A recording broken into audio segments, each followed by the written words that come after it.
The bread burned. Not badly. Just enough that the bottom crust would come out darker than Mara preferred, a shade too close to char.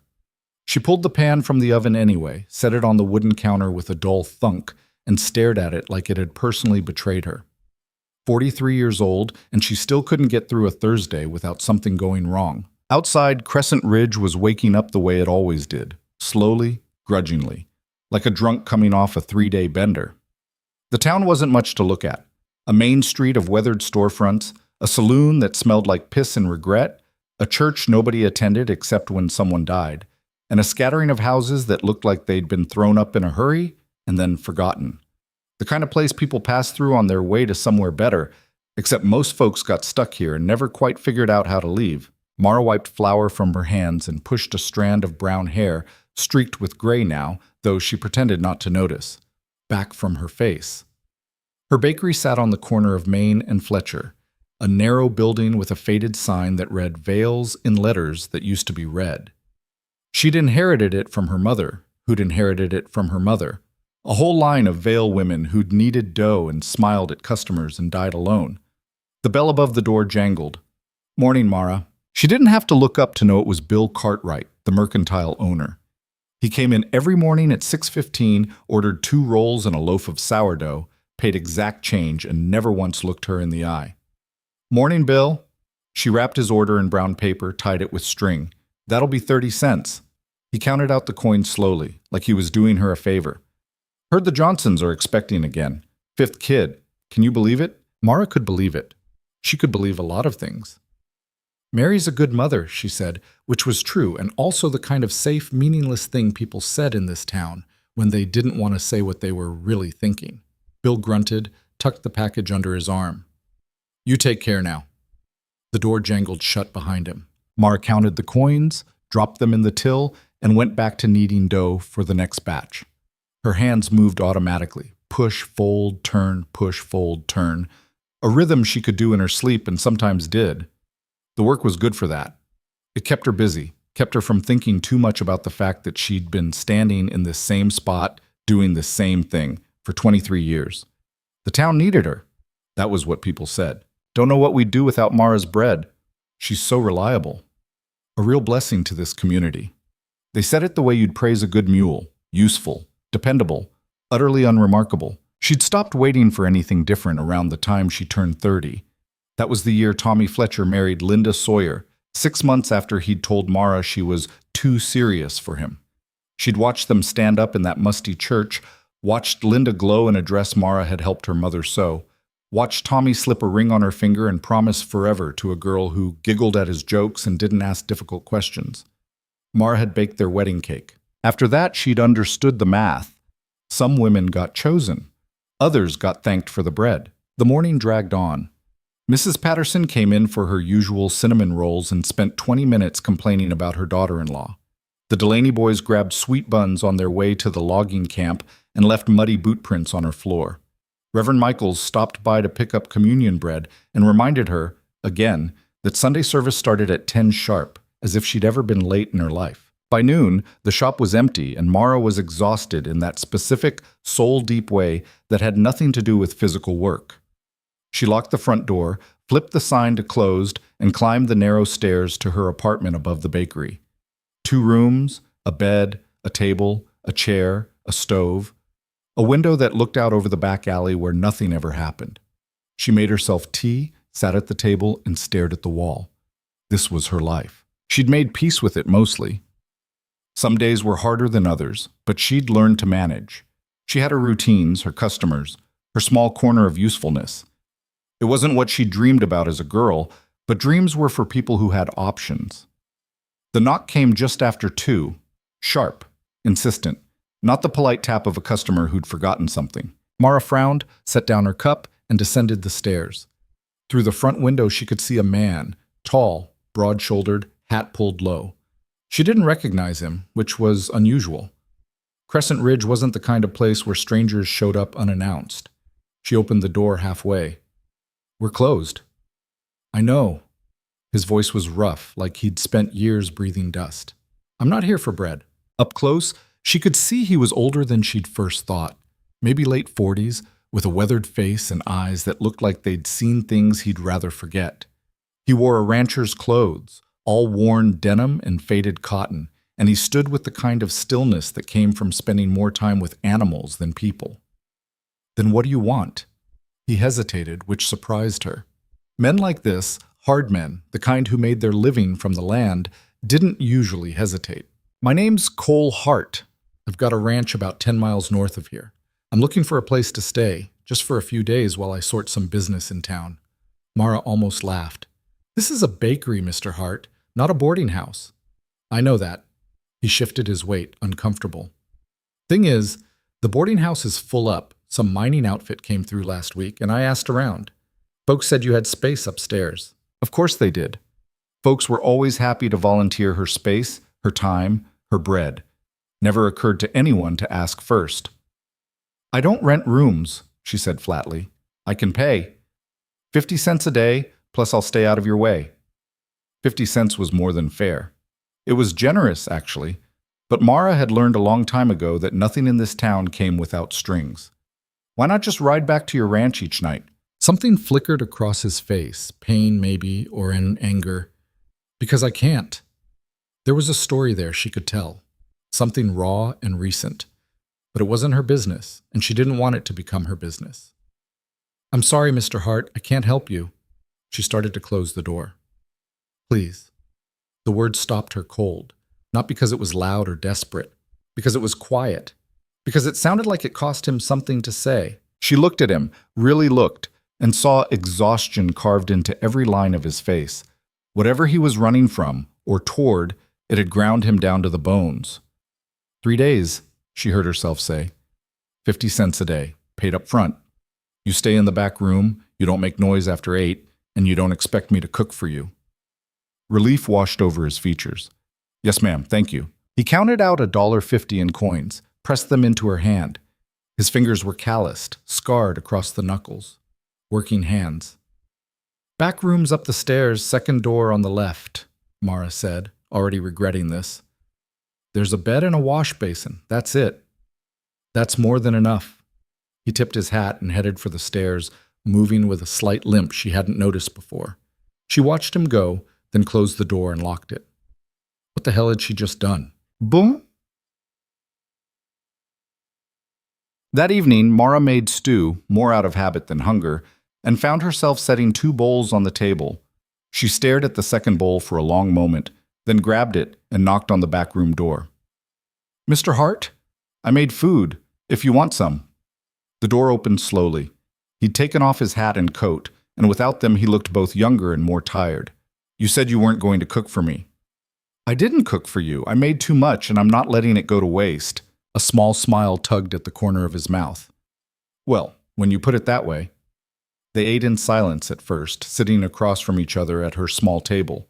It felt strange having another person in her space, strange and uncomfortable, and something else she didn't want to name. "This is good," Cole said finally. "Really good." "It's just stew." "Still good." More silence. Mara focused on her bowl, but she could feel him watching her.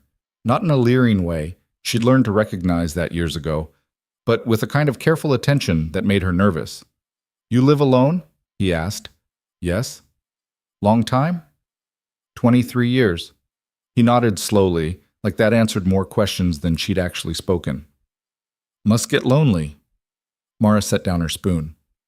"Mr. Hart, I appreciate your business, but I'm not interested in making conversation." "Fair enough."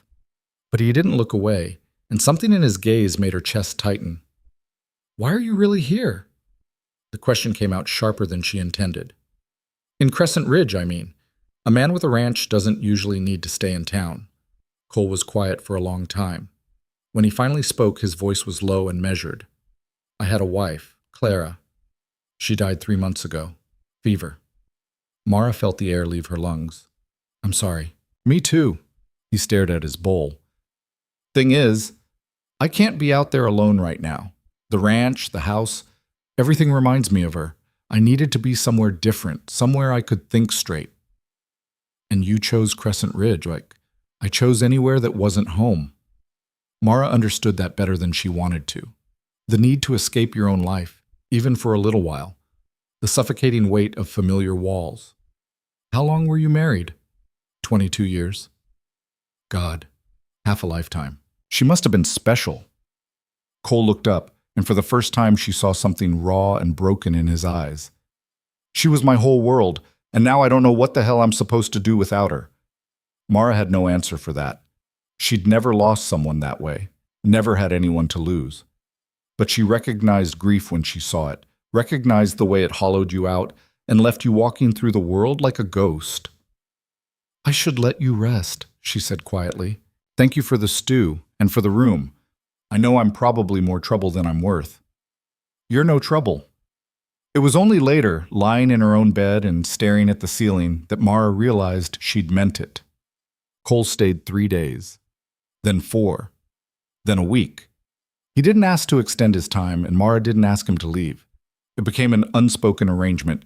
He paid his 50 cents each morning, helped carry flour sacks up from the storage room, fixed the loose hinge on her oven door. Small things. Quiet things. But the town noticed. Of course the town noticed. Heard you've got a boarder, Mrs. Patterson said one morning, her voice dripping with false sweetness. A man, isn't it? Mara kept wrapping bread. Mr. Hart is renting a room, that's all. Oh, I'm sure that's all it is, dear. I'm just saying, people talk. You know how it is. Mara knew exactly how it was. By the end of the second week, the whispers had spread like wildfire. She could feel them whenever she walked down Main Street, the sidelong glances, the conversations that stopped when she passed, the barely suppressed smirks. Did you see them together at the Mercantile? I heard he's staying in her apartment. You know what that means. Poor thing, she must be desperate to take up with a stranger like that. Mara tried to ignore it.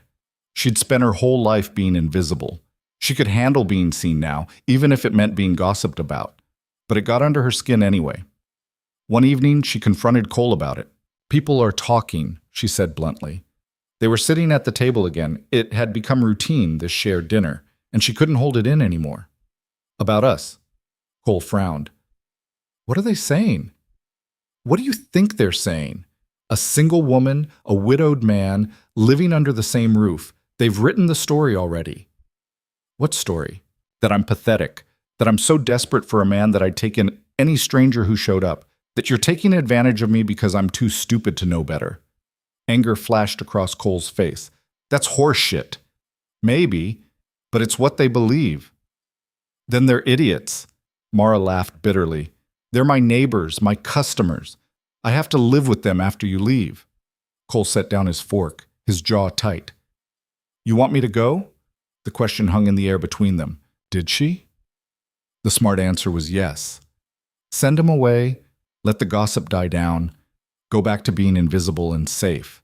But when she looked at him, at this quiet, broken man who'd stumbled into her life and somehow made her small apartment feel less empty, she couldn't say it. No, she whispered. I don't want you to go. Something shifted in his expression. Relief, gratitude, something else. Then I'm staying. Cole, I don't give a damn what they say about me, Mara.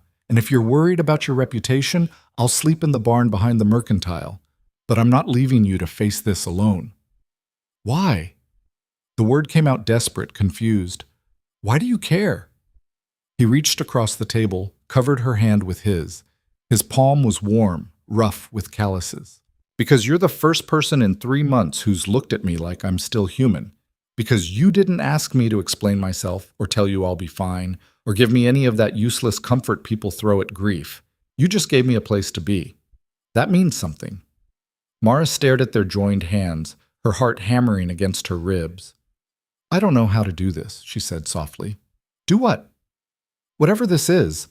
I've been alone so long I don't remember how to be anything else. Cole's thumb brushed against her knuckles. Maybe we can figure it out together. And God help her, Mara wanted to believe that was possible. The next morning, she found a dead crow nailed to her bakery door.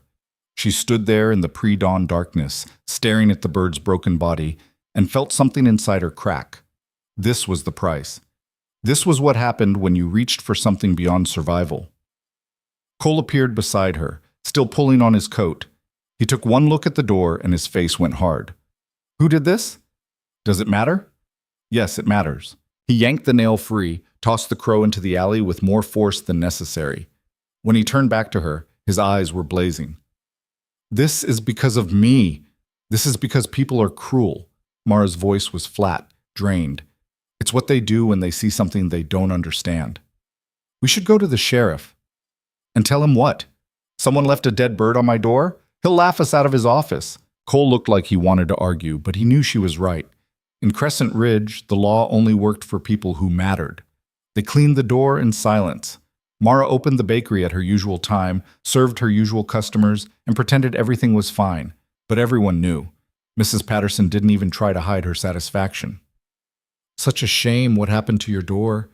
You really should be more careful about the company you keep, dear." The Delaney boys snickered when they picked up their sweet buns. Even Reverend Michaels looked at her with thinly veiled disappointment, like she'd personally offended his God by daring to have a man under her roof. By noon, Mara felt scraped raw.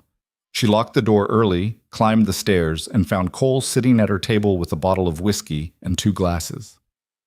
"Thought you might need this," he said quietly. She did. They drank in silence for a while, the alcohol burning its way down her throat and settling warm in her stomach. Outside, the sun was setting, painting the sky in shades of orange and pink. It was beautiful, the kind of sunset that belonged in a different life. "I should have known better," Mara said finally. "Should have known this town would never let me have anything good." "This isn't about the town.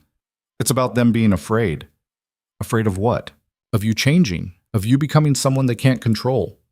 Cole poured them both another glass. "People like us, the ones who don't fit their neat little boxes, we scare them.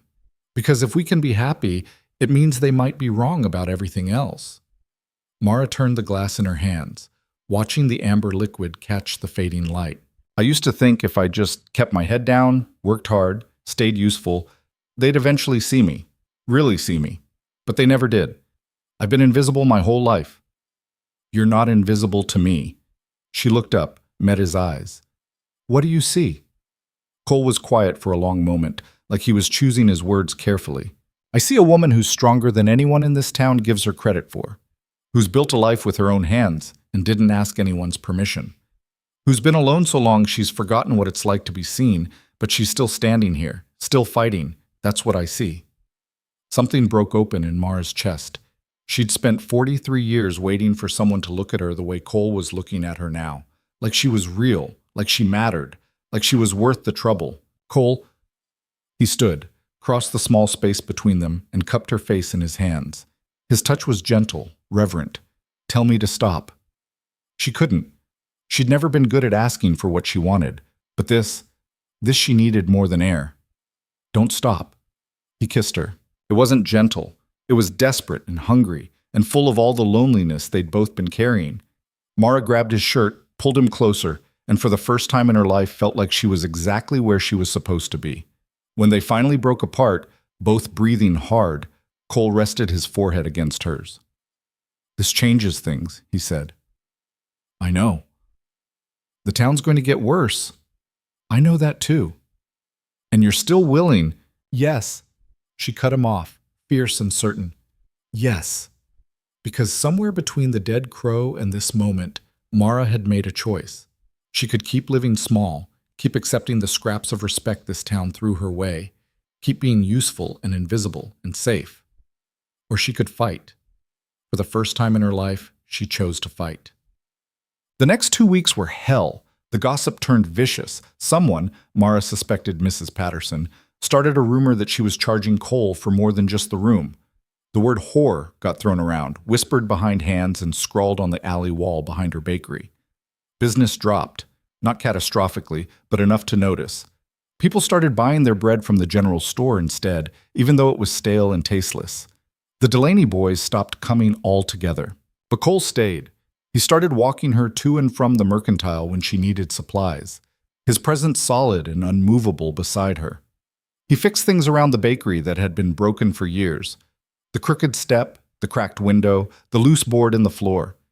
He sat with her in the evenings and told her stories about his ranch, about the land he'd spent his life building, about the dreams he and Clara had shared. And slowly, carefully, Mara started to believe that maybe she deserved this, deserved him. They didn't talk about the future. Neither of them was ready for that. But they had now, and now was enough. Until Victor Hale rode into town. Mara didn't know who he was at first, just another well-dressed stranger with cold eyes and an expensive horse. But when she saw Cole's face drain of color, saw his hands curl into fists, she knew this man was trouble. "Hart," Victor said, dismounting with the kind of casual arrogance that came from money and power. "Heard you'd holed up in this shithole town. We need to talk." Cole's voice was ice. "We've got nothing to say to each other, Hale." "That's where you're wrong." Victor smiled, but it didn't reach his eyes. "See, I've been looking into those water rights on your land. Turns out Clara never properly transferred them when you got married, which means legally they still belong to her family, and her family just sold them to me." The world tilted sideways.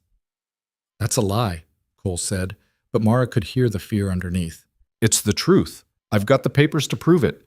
Your ranch is worthless without water, Hart. You know it, I know it. So here's my offer. Sell me the land for a fair price, and we'll call it even." "Get the hell out of here." Victor's smile widened.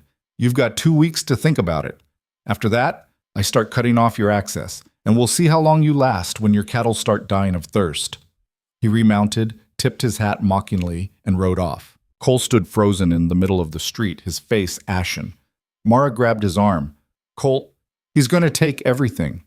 His voice was hollow, destroyed. "Everything Claire and I built, everything we worked for. He's going to take it all. We'll fight him. How? He's got lawyers, money, connections. I'm just a rancher." "You're not just anything." Mara turned him to face her, forced him to meet her eyes. "You're the man who taught me I was worth fighting for. So now I'm going to do the same for you." "Mara, you don't understand what you're getting into." "Then explain it to me. All of it." So he did.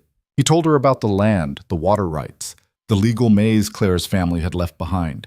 He told her about Victor Hale, a land baron who'd been buying up ranches across the territory, using every dirty trick in the book to drive people out.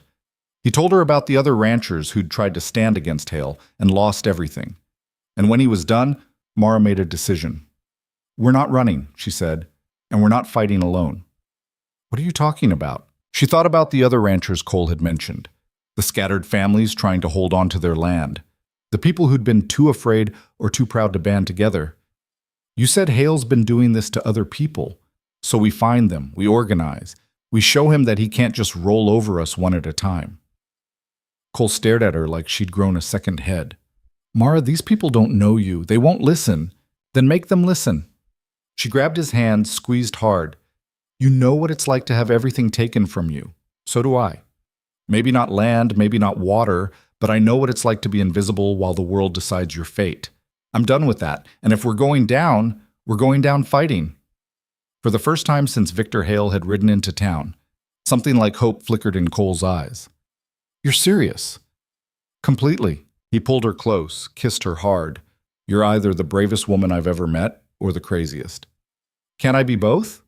He laughed, a real laugh, rough and surprised and alive. Yeah, you can." And that was how Mara Vale, the invisible baker of Crescent Ridge, became a revolutionary. The first rancher they visited was a man named Dutch Kerner, who ran cattle on a patch of scrubland 15 miles west of Crescent Ridge. Cole had known him for years. They'd traded horses once, shared whiskey at a cattlemen's meeting in Silver Falls. But when they rode up to his weathered ranch house on a cold Tuesday morning, Dutch met them on the porch with a rifle. "That's close enough, Hart." Cole raised his hand slowly. "Easy, Dutch. We're just here to talk. I heard you brought trouble to town. Heard Victor Hale's sniffing around because of you. Hale's been sniffing around long before I showed up, and you know it.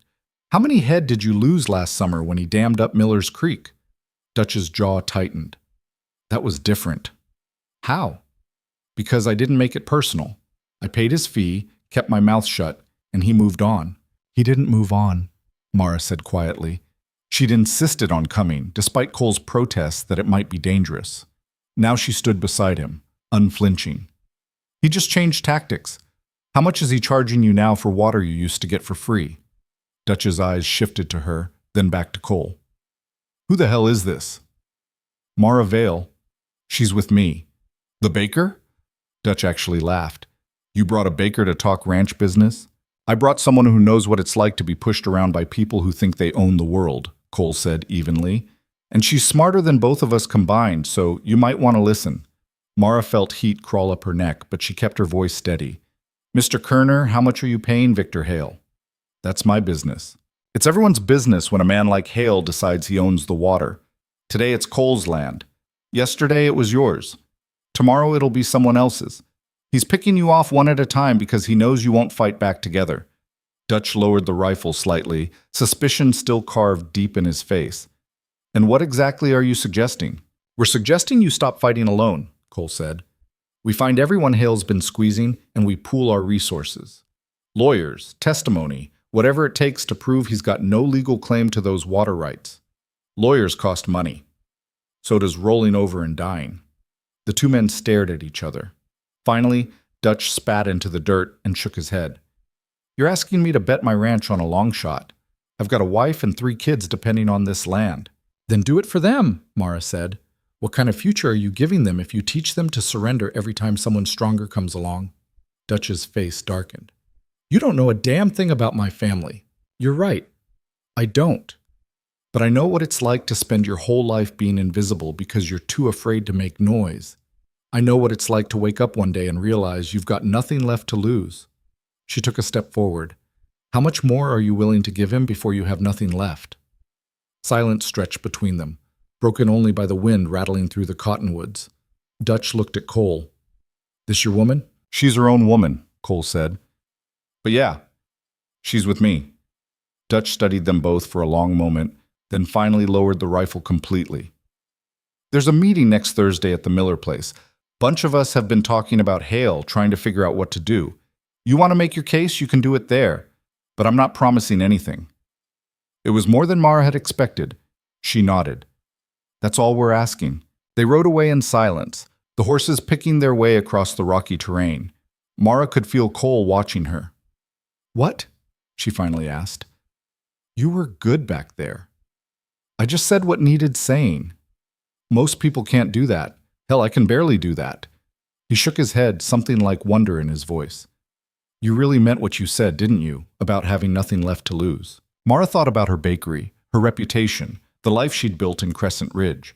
All of it felt distant now, like something that had happened to someone else. I spent 43 years trying to earn a place in that town, trying to be useful enough, quiet enough, invisible enough that they'd let me exist. And the moment I reached for something real, they turned on me. She looked at him. So yeah, I meant it. I've got nothing left to lose except you, and I'm not losing you without a fight. Cole reached over and squeezed her hand. We might lose anyway. Then we lose together. The meeting at the Miller place was worse than Mara had imagined. 14 ranchers showed up, most of them men who'd spent their entire lives working land that had been in their families for generations. They looked at Mara like she was a stray dog that had wandered into their midst, confused, vaguely annoyed, unsure what to do with her. Jack Miller, a barrel-chested man with a salt and pepper beard, didn't even bother with pleasantries. Hart, what the hell is she doing here? She's here because I asked her to be, Cole said flatly. And before you start running your mouth, you should know she's the one who put this whole thing together. A baker put this together? Someone laughed. Christ, Cole, you really have lost it. Mara felt the familiar burn of humiliation, but this time it was wrapped in anger. She'd faced down worse than a room full of stubborn men. You can laugh all you want, she said, loud enough to cut through the muttering. But while you've been sitting around complaining about Victor Hale, he's been buying up water rights and choking you out one by one. So either you want to do something about it, or you want to keep pretending you're too proud to take help from a woman. The room went dead silent. Jack Miller's eyes narrowed. You got a mouth on you, and you've got a problem that's bigger than your ego, so which matters more? For a moment, Mara thought he might throw her out, but then Dutch Kerner spoke up from the back of the room. Let her talk, Jack. I've heard her out. Might be worth listening. Miller looked like he'd swallowed something sour, but he jerked his chin at Mara. Fine. Talk. She laid it out simply. Hale was using a network of shell companies and legal loopholes to claim water rights that had been considered communal for decades. He'd target one rancher at a time, isolate them, make them think they were alone. The solution wasn't individual resistance, it was collective action. Pool their money, Hire a good lawyer, present a united front. And how exactly are we supposed to pay for this lawyer? Miller asked when she finished. Most of us are barely scraping by as it is. We figure it out. Everyone contributes what they can. Some money, some labor, some testimony. Hale's counting on you being too broke and too proud to organize. Prove him wrong. And if we lose? Then at least you lose on your feet instead of your knees. The room erupted in argument. Some ranchers were interested, others skeptical, a few outright hostile. But underneath the noise, Mara could feel something shifting. These men were tired of being squeezed, tired of watching their neighbors get picked off, tired of feeling helpless. By the time the meeting broke up 3 hours later, 8 ranchers had agreed to contribute to a legal fund. It wasn't everyone, but it was a start. Cole found Mara outside, leaning against the fence and staring at the horizon. The sun was setting, painting everything in shades of gold and copper. "You did good in there," he said quietly. "Half of them still think I'm crazy. The other half think you might be right. That's progress." Mara turned to look at him, this man who'd stumbled into her life and turned everything upside down. "What happens now?" "Now we find a lawyer who's not afraid of Victor Hale. And then we figure out how to keep everyone from killing each other long enough to actually fight back." "Sounds impossible." "Probably is." Cole smiled, tired but genuine. "But you've got a talent for impossible things." The lawyer's name was Abigail Cross, and she was not what Mara expected. For one thing, she was young, maybe 30, with sharp eyes and a sharper tongue. For another, she rode into the Miller place 2 weeks later, wearing trousers and carrying a leather satchel that looked like it had seen better days. "You're the ranchers who want to take on Victor Hale?" she said, dismounting with the ease of someone who'd spent half her life on horseback. Jack Miller looked her up and down. "We were expecting someone more established." "You were expecting a man," Abigail said flatly. "Unfortunately for you, most established male lawyers in this territory are either in Hale's pocket or too scared of him to take the case. So you get me. I'm cheap, I'm good, and I don't give a damn about making powerful men angry. Take it or leave it." Mara liked her immediately. They spent the next 3 days going over every document the ranchers could produce: deeds, water rights agreements, letters, receipts. Abigail worked like a woman possessed, her sharp mind cutting through decades of legal confusion to find the weak points in Hale's claims. "He's relying on an 1867 statute that was supposed to regulate mining claims," she explained one evening, surrounded by papers.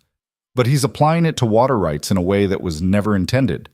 If we can prove the original intent of the law, we can argue his claims are invalid." "If," Dutch said skeptically. "That's a big if. It's the best shot you've got.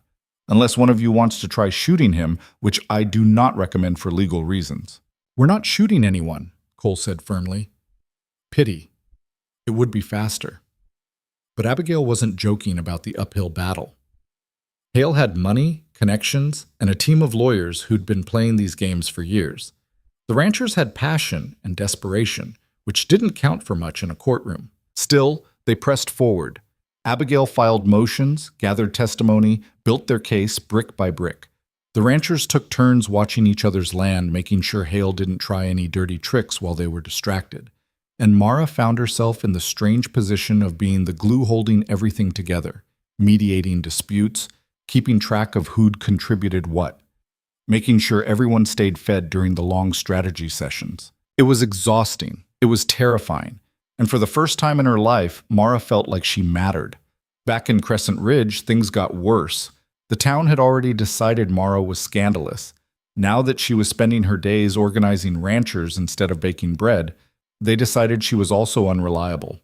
Mrs. Patterson made sure everyone knew. "Can you believe she's running around the countryside with that man? Neglecting her business? Making a spectacle of herself? It's unseemly." The Reverend gave a sermon about the dangers of pride and ambition in women. He didn't name Mara directly, but everyone knew who he meant. Even Bill Cartwright, who'd bought bread from her for 20 years, stopped coming by. Mara told herself she didn't care. But late at night, when she was alone in her apartment and the silence pressed down like a weight, she felt the loss of it. Not the people. Most of them had never really seen her anyway. But the life she'd known, the routines, the small comforts of predictability. Cole found her crying one evening, sitting at her table with her head in her hands. "Hey." He sat down across from her, his presence solid and warm. Talk to me. I don't know what I'm doing. The words came out broken. I've spent my whole life in that bakery, and now I barely have time to keep it running. People hate me. The town thinks I'm a joke. And for what? So we can throw ourselves at Victor Hale and probably lose anyway? You don't believe that, don't I? She looked up, tears streaming down her face. What if we lose, Cole? What if all of this, everything we've sacrificed, what if it's for nothing? Cole reached across the table and took her hands. Then at least we tried. At least we stood up and said no. That means something. Does it? Because right now it feels like I've burned my whole life down for a fight I can't win. You haven't burned anything down. You've just stopped hiding. His grip tightened. Mara, I know this is hard. I know you're scared. But you're also the strongest person I've ever met. You walked into a room full of stubborn ranchers and made them listen. You organized people who've never agreed on anything. You did that, not me. You. I couldn't have done it without you. Maybe not, but I couldn't have done any of this without you either. So we're even. Mara let out a shaky laugh, wiped at her eyes. We're a mess. Yeah, we are. Cole smiled. But we're a mess together. She kissed him then, desperate and grateful, and for a little while the fear receded. Victor Hale made his move on a Thursday. Mara was at the Miller place going over testimony with Abigail when one of the younger ranchers came tearing up the road on horseback. They're cutting the water, he shouted, half falling off his horse. Hale's men, they've built a dam on Miller's Creek. They're diverting everything. Jack Miller went pale. That creek feeds half our land. That's the point, Abigail said grimly. He's trying to force your hand before the case goes to court. If he can bankrupt you now, you won't have the resources to fight him. Then we tear the damn dam down, Dutch said, already moving toward his horse. No. Cole's voice cut through the rising panic. That's what he wants. You tear it down, he claims you're violent criminals. He gets the law on his side and we lose everything.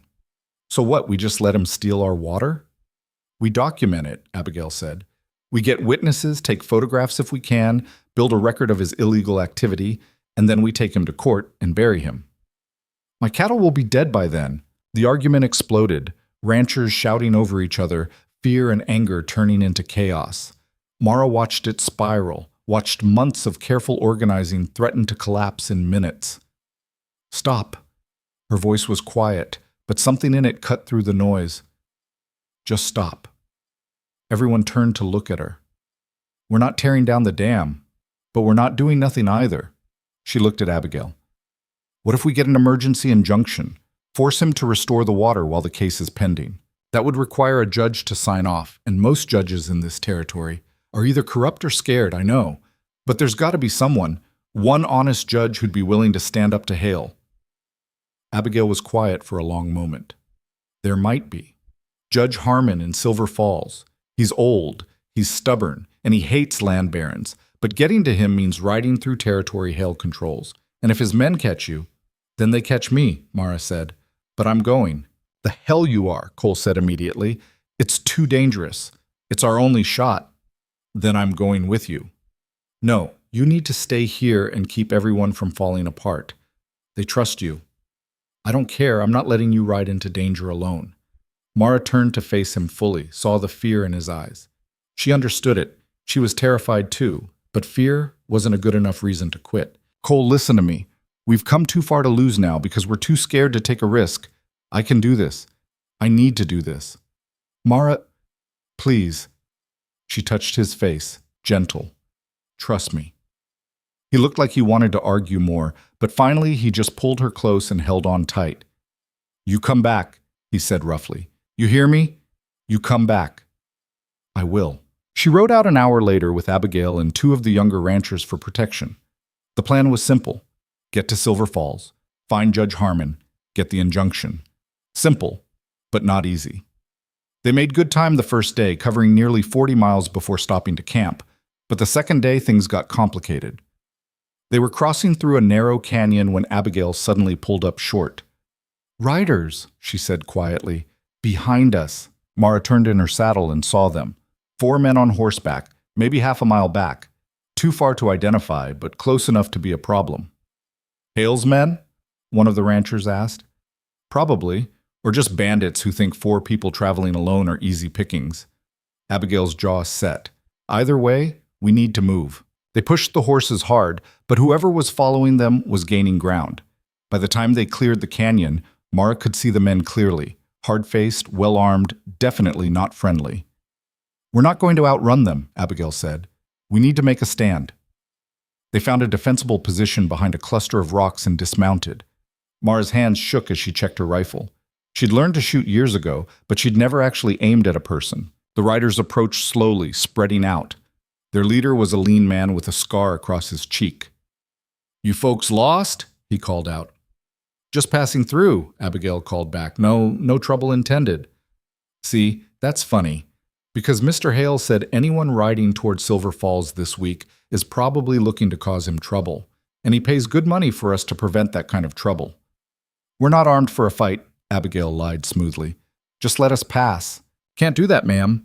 But Mr. Hale's a reasonable man. You turn around now, ride back where you came from, and we'll forget we ever saw you." "And if we don't?" The man's smile didn't reach his eyes. "Then this gets unpleasant." Mara felt her heart hammering against her ribs. 4 against 4, but these men were clearly professionals. If it came to shooting, they'd probably lose. But then she thought about Cole, about the ranchers who'd trusted her, about the life she'd been building stone by stone. She thought about spending 43 years being invisible, and she decided she was done being scared. "We're going to Silver Falls," she said, loud enough for everyone to hear. "You can try to stop us, but I promise you it won't be worth what Hale's paying you." The scarred man laughed. "Big words from a woman with a shaky gun. You think I'm bluffing? My whole life, men like Hale have taken what they wanted and expected people like me to bow down. I'm done bowing. So you want to find out if I'll shoot? Go ahead, test me." She didn't know where the words came from, didn't know how she managed to keep her voice steady, but something in her tone must have gotten through, because the scarred man's smile faltered. "You're making a mistake," he said. "Probably. But it's my mistake to make." For a long, tense moment, nobody moved. Then the scarred man spat into the dirt and jerked his head at his companions. "Not worth it," he muttered. "Let Hale deal with them himself." They rode off, and Mara's legs nearly gave out from relief. "That," Abigail said quietly, "was either the bravest or stupidest thing I've ever seen." "Little of both," Mara admitted, her hands still shaking. But they'd won. They'd stared down Hale's men and won. They reached Silver Falls the next afternoon, dusty and exhausted. Judge Harmon turned out to be a wizened old man with fierce eyes and a no-nonsense attitude. "Victor Hale, huh?" he said after Abigail laid out their case. "That bastard's been a thorn in this territory's side for years. What makes you think I can help?" "Because you're one of the few judges who can't be bought," Abigail said. "And because what he's doing is illegal. He's damming up public waterways to extort private landowners. That's not business, that's theft." Harmon studied the documents, asked pointed questions, made them sweat. But finally he nodded. "I'll grant the emergency injunction. Hale's got 48 hours to restore water access or face contempt charges." He fixed Mara with a hard stare. "But you understand this is just a temporary measure. You still have to win the actual case." "We will," Mara said, and meant it. The ride back to Miller's place felt like flying. They'd done it. They'd actually done it. Cole was waiting when they arrived, and the relief on his face when he saw Mara nearly broke her heart. He pulled her into his arms and held on like he was afraid she'd disappear. "Don't ever do that to me again," he said roughly. "Can't promise that." "I know." He pulled back, looked at her.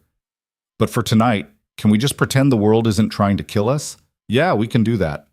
That night, lying in Cole's arms in the small room above her bakery, Mara felt something she hadn't felt in years. Hope. Real hope.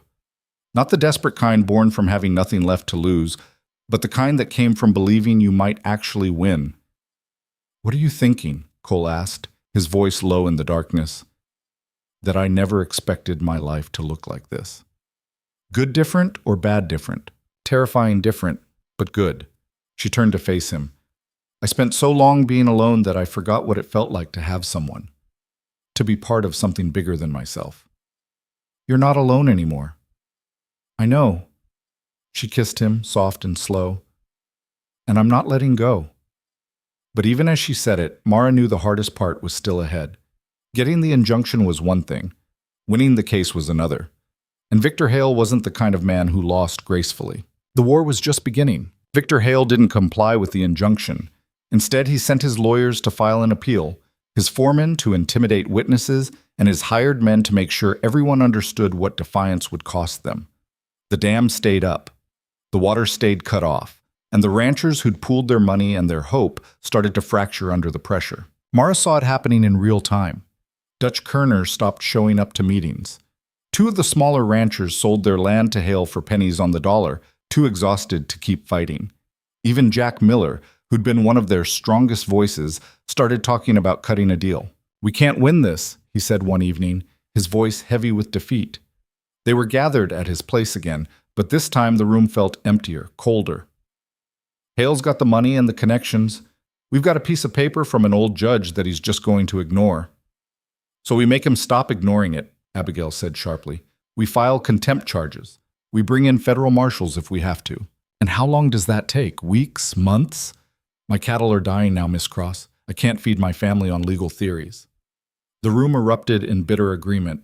Mara watched it unfold with a sinking feeling in her gut.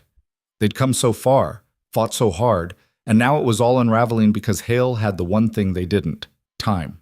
"We need to hit him where it hurts," Cole said quietly. Everyone turned to look at him. "Legally or otherwise, we need to make this cost him more than it's worth." "What are you suggesting?" Abigail asked, her voice wary. "I'm suggesting that Hale's operating on the assumption we'll play by rules he's already rigged. Maybe it's time we stopped playing his game." "Cole?" Mara started, but he cut her off. "I'm not talking about violence. I'm talking about exposure. Hale's got business interests all over the territory, contracts with the railroad, mining operations, political connections. What if we went public with what he's doing here? Newspapers, telegraph offices, anyone who'll listen. Make it a scandal big enough that his other business partners start asking questions." Abigail's eyes narrowed thoughtfully. "That could work. If we can get the story to the right people, create enough pressure—" "It's a long shot," Jack said. "Everything about this has been a long shot," Mara said, "but it's better than giving up." They spent the next week putting together a case that would play in the court of public opinion instead of a legal one. Abigail drafted statements. Cole gathered testimony from ranchers willing to go on record. Mara helped organize it all into a narrative that was clear, damning, and impossible to ignore. But getting the story out meant traveling to Denver, or Denver, where the territory's largest newspaper operated. And Denver was 3 days' hard ride through country where Hale's influence ran deep. "I'll go," Cole said when they finalized the plan. "No." Mara's voice was firm. "You're needed here. If the ranchers start falling apart again, you're the only one who can hold them together." Then Abigail goes. "I need to be here preparing the legal case," Abigail said. "The injunction hearing is in 2 weeks. If I'm not ready, we lose everything." They all looked at Mara. "Absolutely not," Cole said before anyone could suggest it. "It's too dangerous.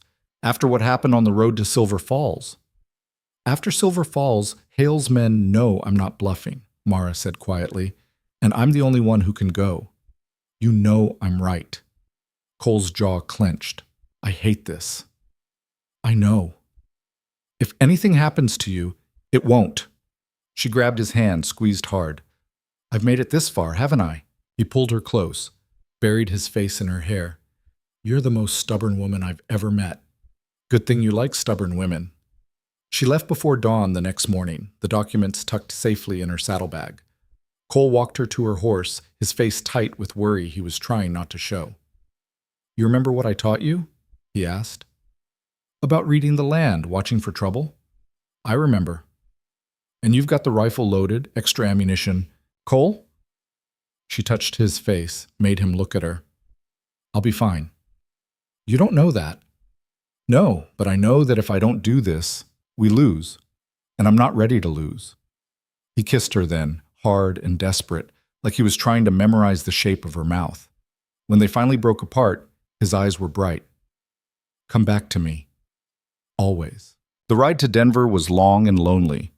Mara pushed through the first day without incident, camping in a grove of cottonwoods and sleeping with her rifle across her lap.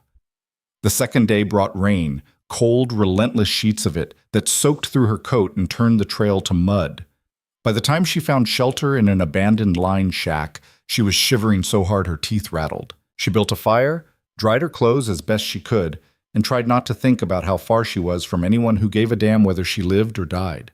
This was the loneliness she'd known her whole life, except now it felt different. Now she had something, someone, to get back to. The third day she saw the riders, 3 of them this time, hanging back but definitely following her. Mara's heart kicked into high gear. She was still a full day from Denver, too far to make a run for it, and the open prairie offered no cover. She kept riding, trying to look unconcerned while her mind raced through options. She could try to lose them after dark. She could find a defensible position and make them come to her. She could. One of the riders spurred his horse forward, closing the distance fast. Mara's hand went to her rifle, but before she could draw it, the man was alongside her. "Easy," he said, holding up his hands. He was young, maybe 25, with an honest face and nervous eyes. "I'm not here to hurt you."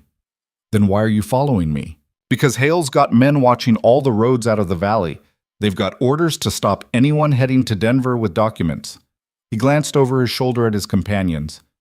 "Those 2 work for Hale." "I don't. Not anymore." Mara's grip tightened on the reins. "Why should I believe you?" "Because my brother's one of the ranchers you're trying to help, Tom Breslin. He told me what you're doing, and I want to help. Tom Breslin." She knew the name. He'd been at the first meeting, quiet but determined. Still, trusting a stranger on the open road went against every instinct she had. "How do I know this isn't a trap?"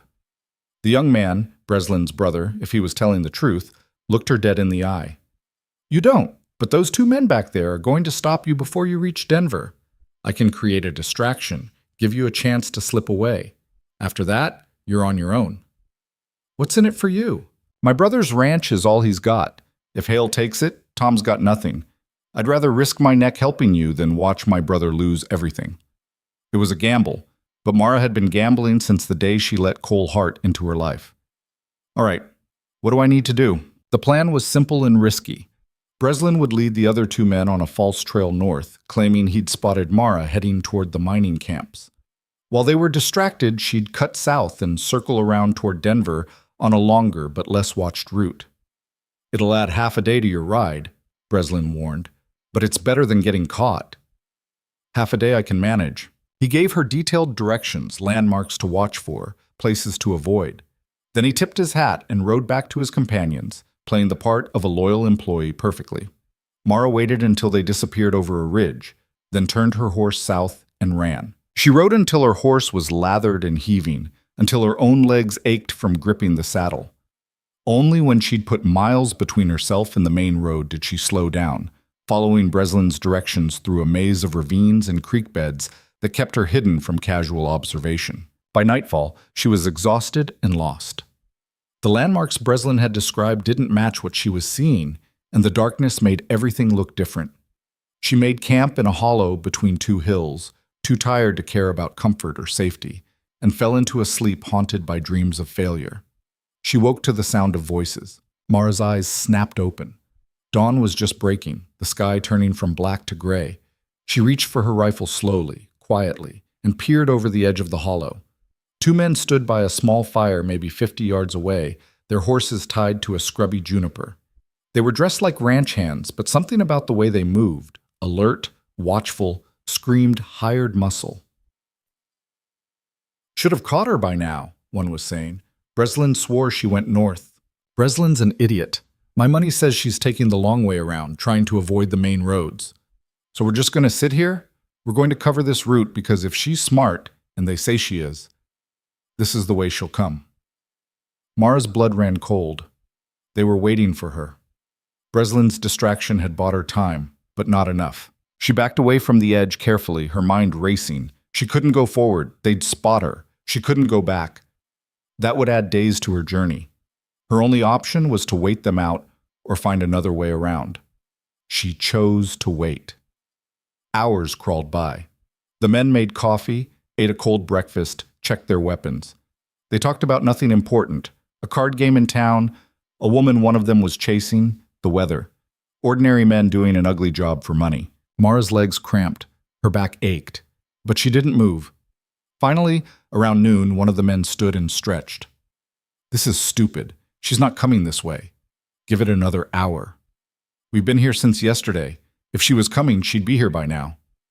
They argued for a few more minutes, but eventually, fatigue and boredom won out.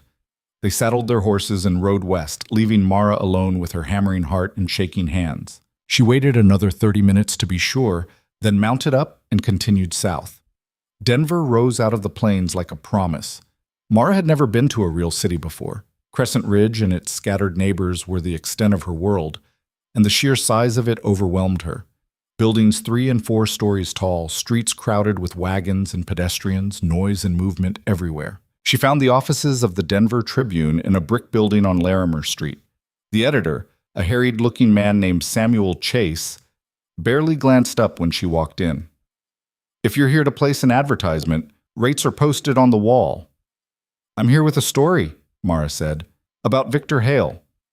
That got his attention. Chase looked up, took in her dusty clothes and road-worn face, and his eyes sharpened. "Who are you?" "Someone who's been watching Hale steal land from honest ranchers. I've got documents, testimony, everything you need to prove he's been violating water rights laws across 3 counties. Chase leaned back in his chair, studying her.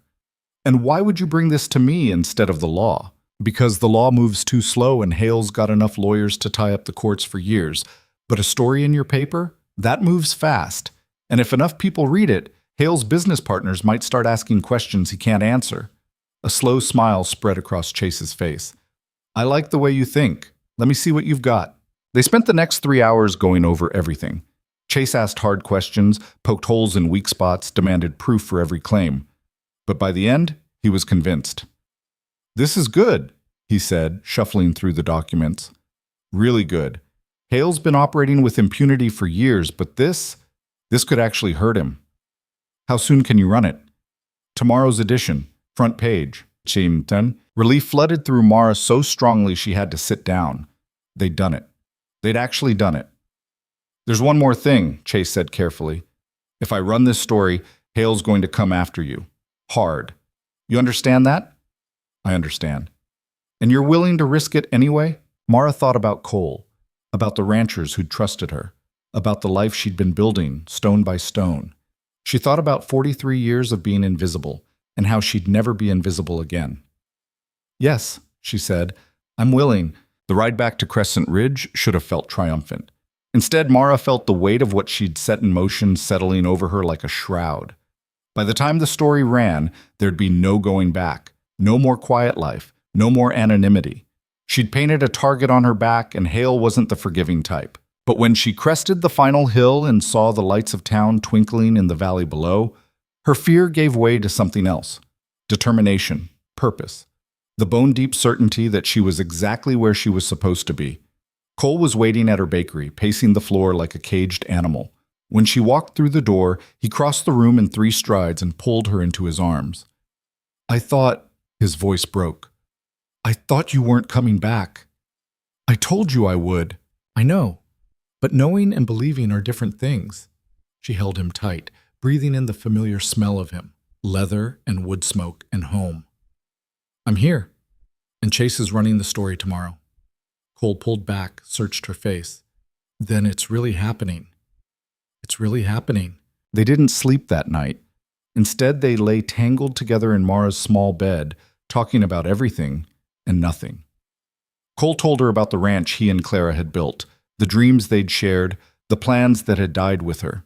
Mara told him about the bakery, about years of kneading dough and serving customers who never saw her, about the loneliness that had become so familiar she'd stopped noticing it. "I never thought I'd have this," she said quietly. "Someone to talk to in the dark.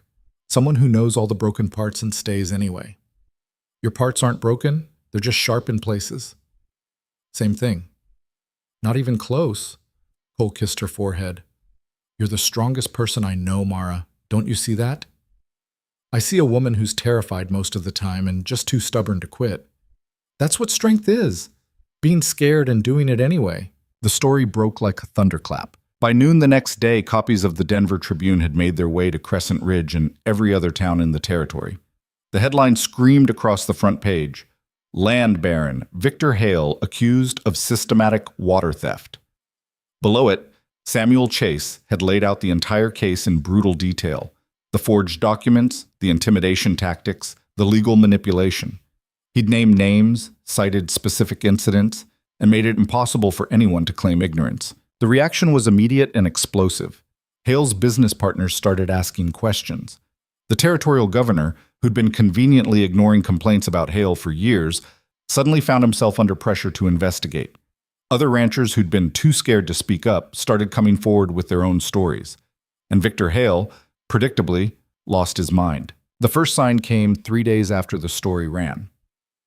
One of Jack Miller's barns burned to the ground in the middle of the night. No one was hurt, but the message was clear. This was the price of defiance. The second sign came when Dutch Kerner found his fence lines cut and his cattle scattered across open range. It took him 2 days to round them up, and by then 3 head were missing. The third sign came for Mara. She was closing up the bakery one evening when she heard the sound of breaking glass. She rushed to the front window and saw flames. Someone had thrown a torch through the window of the apartment above, into her living space. Fire spread fast in a building made mostly of wood. Mara grabbed a bucket and ran for the stairs, but the smoke was already too thick.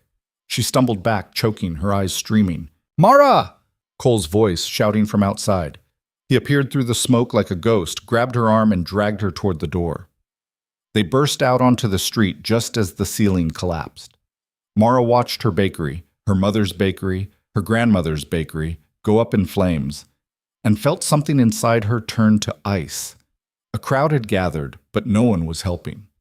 They just stood there, watching her life burn, and on some of their faces she saw satisfaction. "This is what happens," Mrs. Patterson said, loud enough to be heard over the roar of flames, "when you forget your place." Mara turned to look at her, this woman who'd bought bread from her for 20 years and never once seen her as anything more than a convenience. The ice inside her cracked, and what came through was pure rage. "My place?" Her voice was deadly quiet. "My place was baking your bread and keeping my mouth shut, while people like you decided I wasn't worth noticing. My place was being useful and invisible and grateful for scraps. Well, I'm done with that place. You can all burn with it for all I care." "Mara?" Cole tried to pull her away, but she shook him off. "No, they need to hear this." She looked at the crowd, at all the familiar faces that had watched her struggle and never lifted a finger to help. "You think this is about me forgetting my place? This is about Victor Hale being a thief and a bully, and all of you being too scared or too complicit to stand against him. You think he'll stop with the ranchers? You think he won't come for your businesses, your homes, your water next? He's counting on you to look the other way, just like you've always done." "That's not fair," someone said weakly. "Fair?" Mara laughed, bitter and sharp. "Nothing about this is fair, but it's the truth. And if you can't handle the truth, then you deserve whatever he does to you next." She turned and walked away, Cole following close behind. Behind them, the bakery burned down to its foundation, taking with it the last remnants of the life Mara had known. They ended up at the Miller place, where Jack's wife Sarah took one look at Mara's soot-stained face and pulled her into a fierce hug. "I'm so sorry," Sarah said quietly. "That building was your family's legacy." "It was just wood and brick," Mara said, but her voice cracked on the words. "It doesn't matter." "It matters. Don't pretend it doesn't." Mara let herself lean into Sarah's embrace for just a moment, let herself feel the loss. Then she pulled back and wiped her eyes. "Where's Jack?" "Out in the barn with the others. They've been waiting for you." The barn was packed. Not just the original 8 ranchers who'd signed on to the legal fund, but at least 20 more. Men and women Mara had never met, from ranches scattered across the territory, all of them looking grim and determined. Jack stood when she entered. "We heard what happened about the bakery." News travels fast. It does when Hale's making a point. Jack's jaw tightened. "He's trying to scare us, trying to show us what happens when we fight back." "Is it working?" Mara asked quietly. The barn went silent, people shifted, uncomfortable. Finally, a woman Mara didn't recognize spoke up. "My name's Ruth Cassidy. I own a ranch 40 miles south of here. Hale's been after my land for 2 years, ever since my husband died. He's offered me a fraction of what it's worth, and when I refused, he started making my life difficult. Cut off my access to the creek that runs through my property, told the bank not to extend my credit, made it clear I could either sell or suffer." "What changed?" Mara asked. "I read the story in the Tribune, and I realized I wasn't alone. None of us are." Ruth's eyes were bright with something between fear and fury. I'm tired of being scared. I'm tired of watching him take what he wants. So I'm here to fight, if you'll have me. One by one, others spoke up. Similar stories, different details. A pattern of intimidation and theft that stretched back years. And underneath all of it, the same desperate hope that together they might stand a chance. We can't promise you'll win, Abigail said from where she stood near the door. Hale's got resources we can't match. But if we stand together, if we refuse to back down, we can make it expensive enough that he might decide we're not worth the trouble.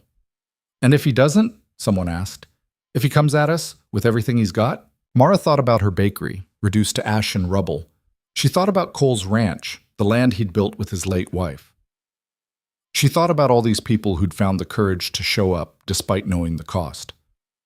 Then we make sure everyone knows what he is, she said. We document every illegal thing he does. We get it to the newspapers, the territorial government, anyone who'll listen. We make him famous for all the wrong reasons. And if we go down fighting. That's not much of a plan, someone muttered. It's the only plan we've got, Cole said, unless someone's got a better idea. No one did. They spent the rest of the night organizing. Abigail laid out the legal strategy. They were still pursuing the water rights case, but now they were also building a broader case around Hale's pattern of intimidation and violence. Others talked about practical matters, who would watch whose ranch, how to protect their families, where to go if things turned violent. And through it all, Mara felt the weight of what they'd started pressing down on her shoulders. These people were here because she'd convinced them to fight. If they lost, if they suffered because of her, that blood would be on her hands. Cole found her outside around midnight, staring up at the stars. "You all right?" he asked quietly. "No, not even close." He put his arm around her shoulders, pulled her close. "What are you thinking?" "That I've led all these people into a fight they might not survive. That I've made promises I can't keep. That if something happens to them because of me, stop." Cole turned her to face him. "You didn't lead anyone anywhere. They chose to come. They chose to fight. You just gave them a reason to believe it was possible." "What if I'm wrong? What if we lose everything?" "Then we lose. But at least we'll lose standing up." He cupped her face in his hands. "Mara, listen to me. You've spent your whole life being told you don't matter, that you're not worth seeing, and you believed it for so long that you forgot who you really are. But I see you. All these people see you. You're not invisible anymore. You're the woman who stared down hired guns and didn't blink. The woman who rode 3 days through hostile territory to get a story published. The woman who watched her home burn and came back swinging. That's who you are. Own it." Mara felt tears spill down her cheeks. "I'm scared." "Good. Being scared means you understand what's at stake. But you're still here. You're still fighting. That's what matters."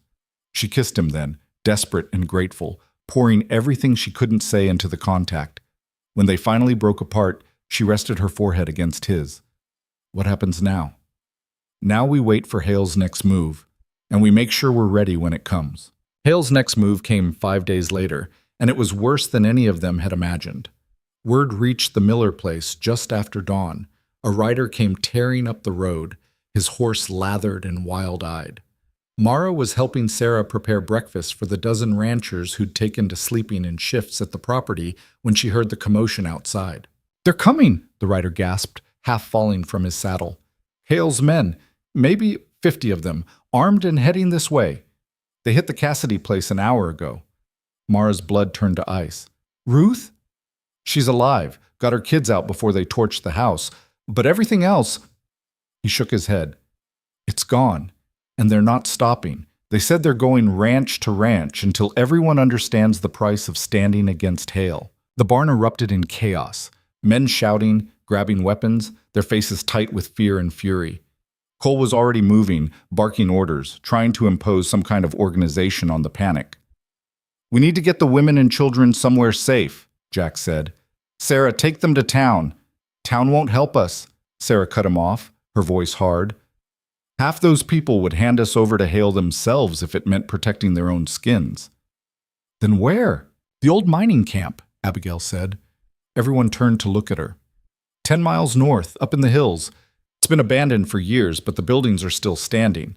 Hale's men won't think to look there, and the terrain's too rough for a large group to approach without warning." "That's a 2-hour ride," someone protested. "We don't have that kind of time." Then we buy time, Cole said grimly. He looked at Mara, and she saw the decision already made in his eyes. We hold them here as long as we can. That's suicide, Dutch said. 50 armed men against what, 15 of us? We'll be slaughtered. Not if we're smart about it. Cole moved to the barn door, pointed at the landscape beyond. This property's got natural defenses. The creek bed runs along the eastern edge, makes it hard to approach from that direction. The western ridge gives us high ground. If we position ourselves right, we can make them fight for every inch. And then what? Jack demanded. Even if we hold them off for an hour, 2 hours, eventually they'll overwhelm us. By then the territorial marshal should be here. Abigail sent word 2 days ago about Hale's escalation. He knows what's happening. You're gambling our lives on the hope that some lawman actually gives a damn? I'm gambling our lives on the fact that if we run now, Hale wins. He'll pick us off one by one, and everything we fought for dies. Cole's voice was steel. I'm not running, but I won't ask anyone else to stay who doesn't want to. Silence stretched taut as a wire. Then Ruth Cassidy stepped forward, a rifle in her hands. I'm staying. That bastard burned my home. I want to look him in the eye when the law finally catches up to him. One by one, others moved to stand beside her. Not everyone. 3 ranchers grabbed their families and rode for the mining camp, and Mara couldn't blame them. But enough stayed, enough to make a stand. Sarah herded the children and the non-fighters toward the horses. She paused in front of Mara, grabbed her hand. You keep my husband alive, she said quietly. You brought him into this fight. You make sure he comes back to me. The weight of that responsibility nearly crushed Mara. I'll try. Don't try, do. Then Sarah was gone, leading the exodus north while the fighters prepared for war. They had maybe 90 minutes before Hale's men arrived. Cole used every second, positioning people along the creek bed and the western ridge, setting up crude barricades from overturned wagons and fence posts. Mara found herself stationed behind a water trough with Ruth Cassidy and a young rancher named Thomas who looked like he might throw up. You ever shot at a person before? Ruth asked him. No, ma'am. Me neither. But I figure it's like shooting coyotes. You aim for center mass and don't think too hard about what happens after. Thomas nodded, his face pale. Mara checked her rifle for the 3rd time, her hand steadier than she expected. Something had shifted inside her in the days since her bakery burned. The fear was still there, but it had transmuted into something colder, harder, useful. Cole found her just before the shooting started.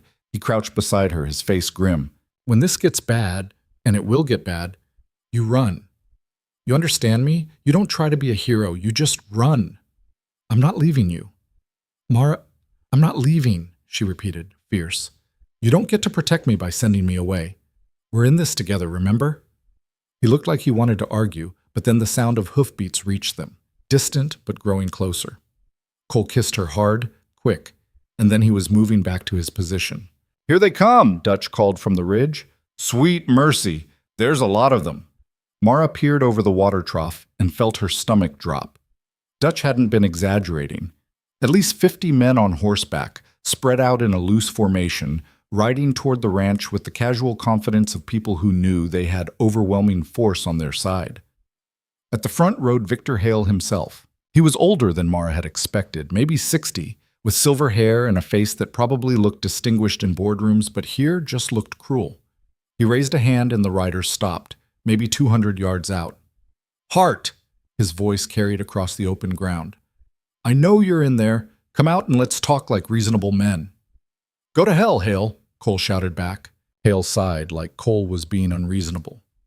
I don't want bloodshed, Hart. I really don't. But you've put me in a difficult position. That article in the Denver Tribune has made me look bad. My business partners are asking uncomfortable questions. My political friends are distancing themselves. You've cost me a considerable amount of money and reputation. Good. So here's what's going to happen. You're going to sign over your water rights, all of you, and in exchange, I'll let you walk away. You can keep your land, such as it is. You just won't have any legal claim to the water that runs through it. That's the same thing as taking our land, and you know it, Jack yelled. Perhaps. But it's better than dying today, wouldn't you say? Hale's voice hardened. I've got 50 armed men here, and another 20 on their way. You're outnumbered, outgunned, and out of options. So stop this childish resistance and accept reality. The reality, Abigail's voice rang out from somewhere near the barn, is that you're about to commit mass murder in front of witnesses. The territorial marshal knows you're here. The newspapers know you're here. If you do this, there won't be anywhere you can hide." Hale actually laughed. "The marshal is 3 days away, Miss Cross, and by the time he arrives, this will all be over. As for the newspapers, well, stories can be retold in so many ways. A tragic conflict between lawless ranchers and legitimate businessmen defending their property rights. I'm sure the governor will be very sympathetic." "You're insane," Ruth shouted. "I'm practical. There's a difference." Hale turned his horse, addressed his men. "Anyone inside who wants to live, you've got 60 seconds to come out unarmed. After that, we come in." Nobody moved. Hale shrugged. "Your choice." He raised his hand and the world exploded into violence. The first volley of gunfire shattered the morning quiet. Bullets punched through the wooden barn walls, kicked up dirt, shattered glass. Mara ducked behind the water trough as rounds sparked off the metal just inches above her head. "Return fire," Cole's voice, barely audible over the chaos. Mara raised her rifle, found a target, a man in a brown coat aiming toward the barn, and squeezed the trigger. The recoil jolted her shoulder. The man jerked backward but didn't fall. She'd missed, or the range was too long, or her hands were shaking too badly to aim properly. Beside her, Ruth was firing methodically, her face set in grim concentration. Thomas had managed one shot before dropping his rifle and pressing himself against the trough, his eyes wide with terror. Pick up the gun," Ruth said sharply. "You don't have to hit anything. Just make them think twice about charging." The boy grabbed his rifle with shaking hands and fired blindly over the trough. It didn't matter. The noise and the muzzle flash were enough to add to the chaos. Hale's men spread out, trying to flank their positions. Cole's defenders held the line, firing from cover, making every shot count. But they were burning through ammunition fast, and more riders kept coming. "We can't hold this," Dutch shouted from the ridge. "We need to fall back to the barn." "Not yet," Cole yelled back. "Hold your positions." But it was already falling apart. One of the ranchers on the eastern flank went down, clutching his leg and screaming. Two more broke and ran for the barn, drawing fire that nearly cut them in half. The defensive line was crumbling. Mara saw a group of riders circling toward their position and knew they were out of time. She grabbed Thomas's arm. "Run for the barn! Now!" "What about you?" "I'll cover you. Go!" The boy ran. Mara fired at the approaching riders, not aiming for anything specific, just trying to buy seconds. Ruth was beside her, doing the same, their rifles barking in a desperate rhythm. Then a bullet caught the water trough, and water exploded outward, drenching them both. Mara lost her footing, went down hard on her back. She saw a rider bearing down on her, his pistol aimed at her chest, and time seemed to slow. "This is it," she thought. "This is how it ends." The rider's chest erupted in red. He toppled from his horse, and Cole was there, pulling Mara to her feet, his face wild. "I told you to run! I was busy!" He dragged her toward the barn, Ruth following close behind. Bullets chased them across the open ground. Mara felt one tug at her coat, another kick up dirt near her feet. Then they were through the barn door and Cole was slamming it shut, dropping the heavy crossbar into place. Inside the barn was chaos. Wounded men groaning, someone sobbing, the acrid smell of gunpowder and blood thick in the air. Jack was trying to organize a defense, shouting orders nobody could hear over the gunfire hammering against the walls. "How many did we lose?" Cole asked.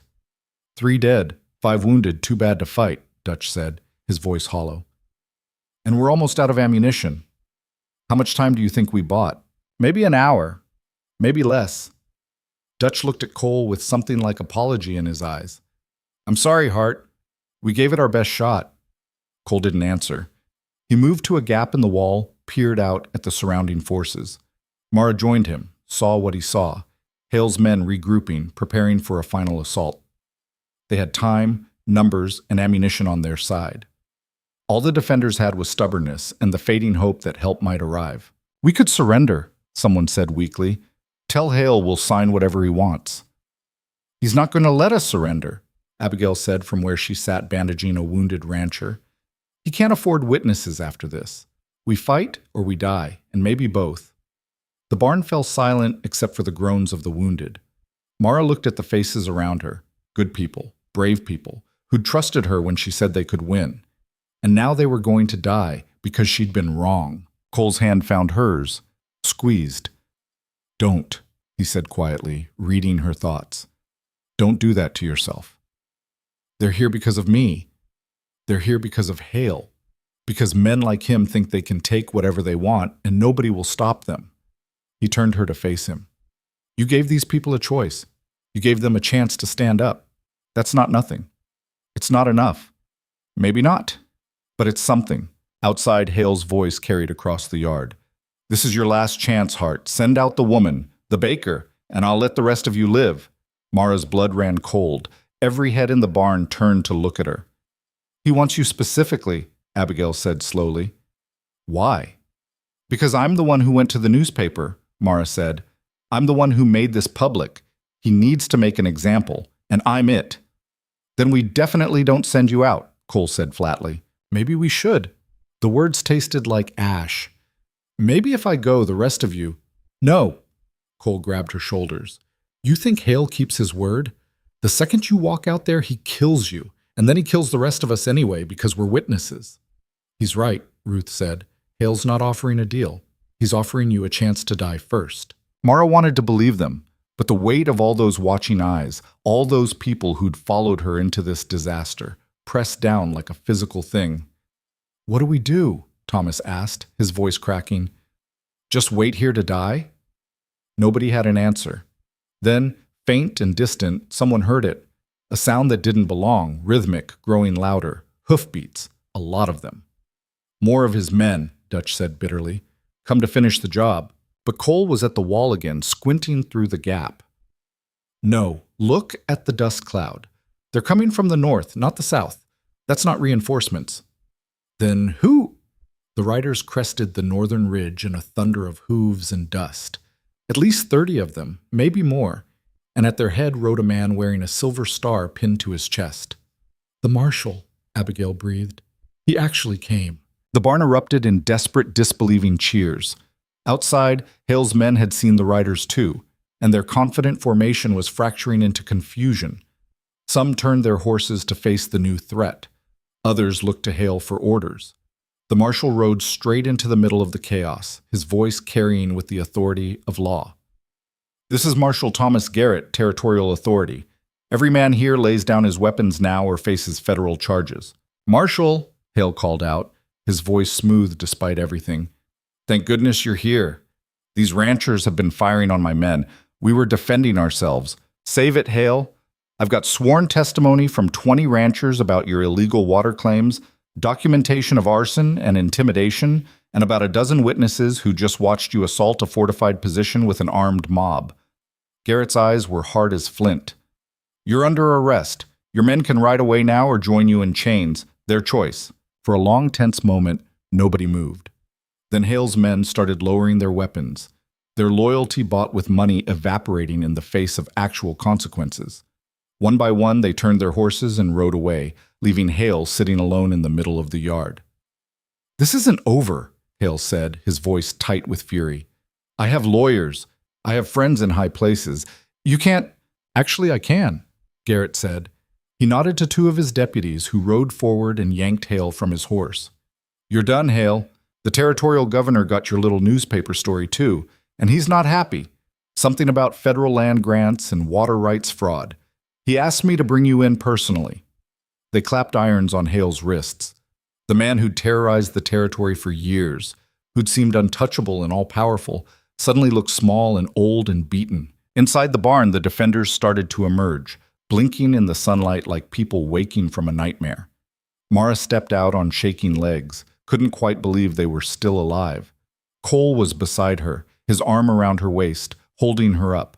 Around them, ranchers were crying, laughing, embracing each other with the desperate relief of people who'd stared down death and somehow survived. Marshal Garrett approached them, his expression grave. "You folks came closer to dying today than you probably realize. If we'd been an hour later, but you weren't," Cole said. "How did you know to come?" "Got word from Judge Harmon in Silver Falls. He heard about the escalation and sent riders to find me.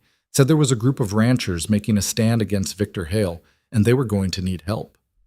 Garrett looked at Mara. You the baker? The one who went to Denver? Mara nodded, not trusting her voice. That took guts. Stupid maybe, but guts. He tipped his hat. You saved a lot of lives today. All those ranchers who were too scared to speak up before, they're coming forward now. Your story gave them cover, made it safe to tell the truth. What happens now? Abigail asked. Now I take Hale to stand trial. Federal charges for the water rights fraud, territorial charges for everything else. With the evidence you've gathered and the testimony we'll get, he's looking at serious prison time. Garrett glanced at the barn, at the wounded being tended. You'll need to give statements, all of you, and there will be a legal process to sort out the water rights properly. But the worst is over. The worst is over. The words didn't feel real.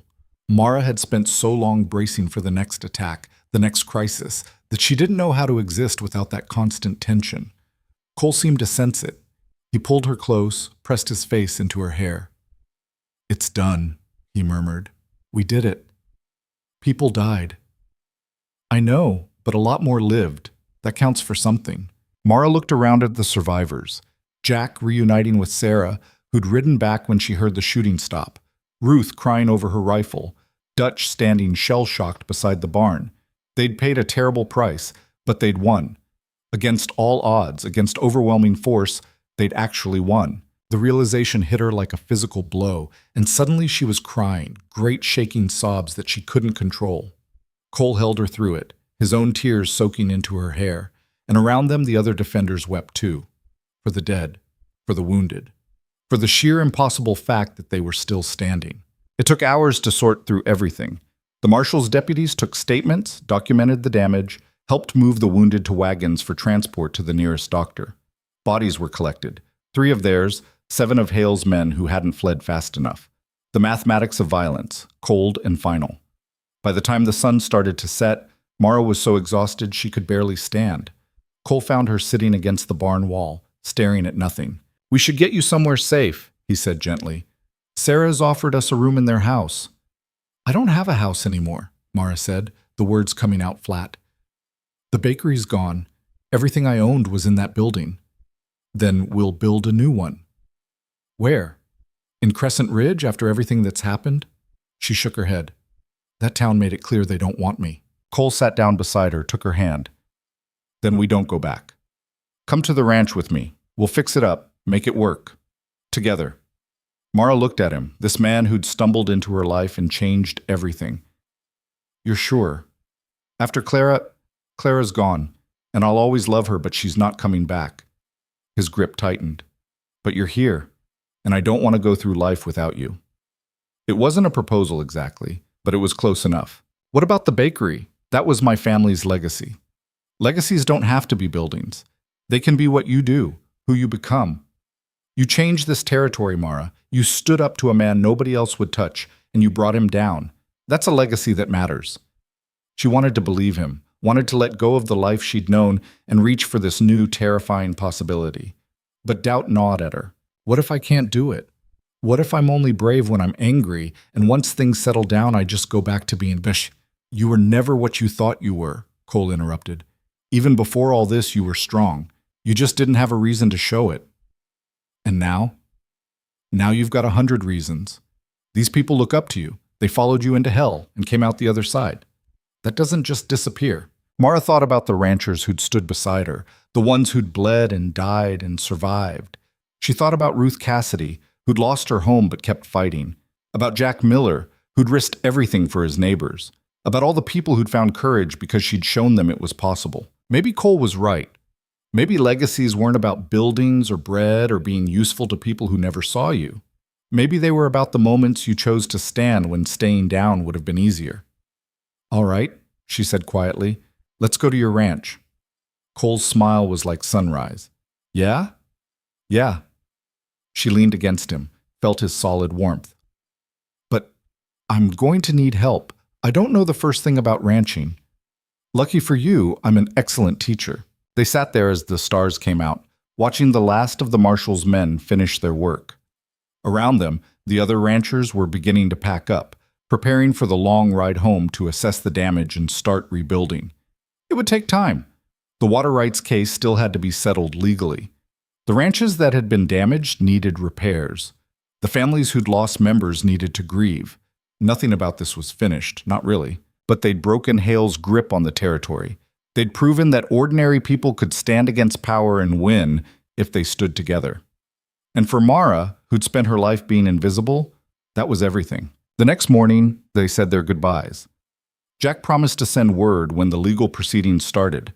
Abigail gave Mara her contact information, said she'd be in touch about the final settlement. Ruth hugged her fiercely and told her she'd better visit, or Ruth would come looking for her. Then Mara climbed onto her horse and rode north with Cole toward the ranch that would become her home. They rode in comfortable silence for the first few miles. The land here was beautiful in a harsh way. Rolling hills covered in sage and scrub grass, mountains rising purple in the distance, sky so big it felt like drowning in blue. "Tell me about the ranch," Mara said eventually. "What's it like?" Cole's expression softened. "It's small. Just a couple 100 acres, most of it grazing land. The house needs work. Roof leaks in 2 places, porch is sagging, but it's got good water and the land's fertile. Claire and I were going to expand the herd, maybe build a bigger barn."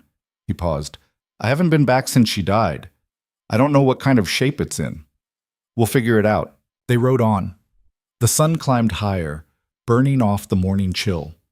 Mara's body ached from yesterday's violence, bruises blooming purple on her ribs, shoulder stiff from the rifle's recoil. She felt hollowed out and full at the same time, like she'd been broken down and rebuilt into something different. The ranch appeared around midday, nestled in a valley between 2 low hills. Cole hadn't been exaggerating about it needing work. The house was weathered, almost gray, the barn listing slightly to one side. Weeds had taken over what must have once been a garden, but there was something solid about it, something real. They dismounted in front of the house. Cole stood frozen, staring at the place he'd shared with his wife, and Mara saw the grief wash over him like a wave. "We don't have to do this," she said quietly. "If it's too hard." "No." He shook himself, straightened. "It's time. Past time." He took her hand. "Come on. Let me show you around." The inside of the house was dusty but intact. A main room with a stone fireplace, a small kitchen, 2 bedrooms in the back. Simple furniture, hand-built but sturdy. Pictures on the walls of Cole and a woman who must have been Clara, dark-haired, smiling, her hand on Cole's arm. Mara studied the pictures. This woman who'd been here first. She didn't feel jealous exactly, just aware of her own place in this story, coming in after the happy ending had already ended. "She was beautiful," Mara said. She was.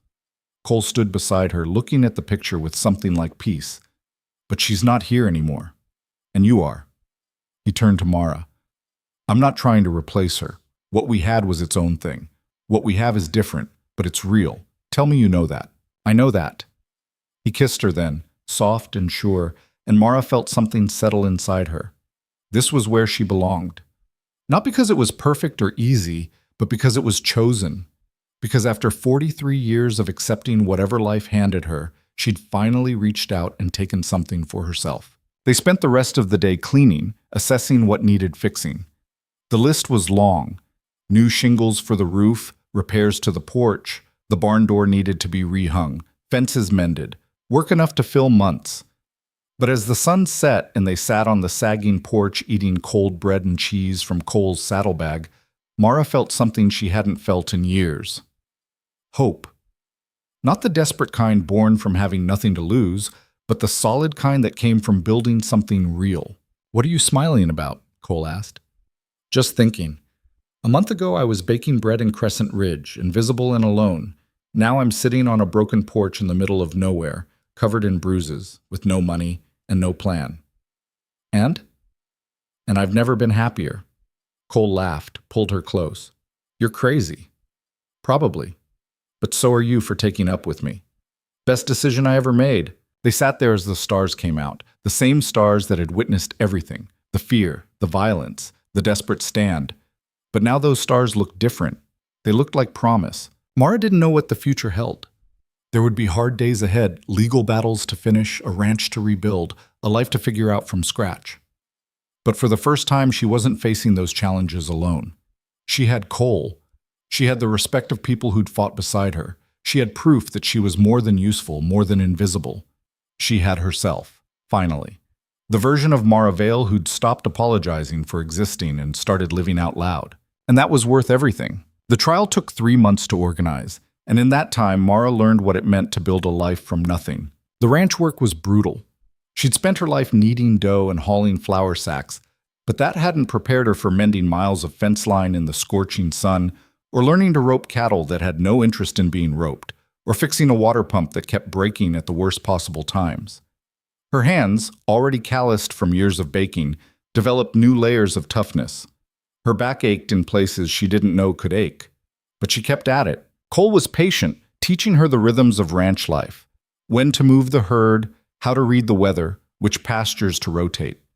They worked side by side from dawn until dusk, and in the evenings they'd collapse on that sagging porch, too exhausted to do anything but exist together. "You're getting better," Cole said one night, watching her wrap a bandage around a rope burn on her palm. "I'm getting less terrible. There's a difference. You roped that steer today on your second try. Took me weeks to manage that when I was learning. You're just saying that to make me feel better." "I'm saying it because it's true." He took her injured hand gently, examined the burn. "You don't give yourself enough credit for any of this." Mara looked around at the ranch, still weathered, still rough, but slowly coming back to life under their care. They'd fixed the roof, replaced the worst of the fence posts, cleared the weeds from the garden plot. Small victories, but victories nonetheless. "Sometimes I wake up and forget where I am," she admitted. "I expect to be in that apartment above the bakery, getting ready to mix dough, and then I remember that life doesn't exist anymore." "Do you miss it?" She considered the question honestly. "I miss the simplicity. I miss knowing exactly what each day would bring, but I don't miss being invisible. I don't miss waiting for my life to start." She looked at him. "This is harder, but it's mine. That makes the difference." Word came in early autumn that the trial date had been set. Victor Hale would face federal charges for water rights fraud, along with territorial charges for arson, assault, and conspiracy to commit murder. The prosecution had built their case carefully, and Abigail reported that it looked solid. "They'll want you to testify," she told Mara during a visit to the ranch. "You and Cole both. You're key witnesses to the intimidation campaign." "When?" 2 weeks. In Denver." Abigail's expression was serious. "Hale's lawyers are going to come at you hard. They'll try to paint you as a troublemaker, someone who provoked all of this. They'll dig into your past, your relationship with Cole, anything they can use to discredit you." "Let them," Mara said. "I'm not afraid anymore." And she meant it. The woman who'd hidden in her bakery, who'd accepted being overlooked and dismissed, that woman was gone. What remained was someone who'd stared down armed men and survived, who'd helped bring down a tyrant, who'd built a new life with her bare hands. Whatever Hale's lawyers threw at her, she could handle it. The trip to Denver felt different this time. Cole rode beside her, along with a dozen other ranchers who'd been called to testify. They traveled as a group, sharing stories around evening campfires, their shared ordeal creating bonds that went deeper than friendship. Ruth Cassidy rode her horse alongside Mara's on the second day. She'd rebuilt her house with help from the other ranchers, and her face had lost some of the haunted look it had carried after the fire. "You nervous about testifying?" Ruth asked. "Terrified," Mara admitted. "You?" "Same, but I keep reminding myself that we've already done the hard part. We stood up to him when he had all the power. Now he's in chains and we're free. The rest is just details." "You really believe that?" Ruth was quiet for a moment. "I believe that we change something. Not just for us, but for everyone who comes after. My daughters are going to grow up knowing that their mother didn't roll over when a powerful man tried to take what was hers. That matters. That's worth being scared for." The courthouse in Denver was an imposing stone building that made Mara feel small just looking at it. Inside, the courtroom was packed. Journalists, curious citizens, other ranchers who'd come to watch justice finally catch up to Victor Hale. Hale himself sat at the defendant's table looking diminished. Prison had stripped away his aura of untouchability. He was just an old man in an expensive suit now, his empire crumbling around him. The prosecution laid out their case methodically. Documents showing the shell companies Hale had used to claim water rights, testimony from legal experts explaining how he'd twisted territorial law, evidence of the intimidation campaign, burned buildings, cut fences, threatened families.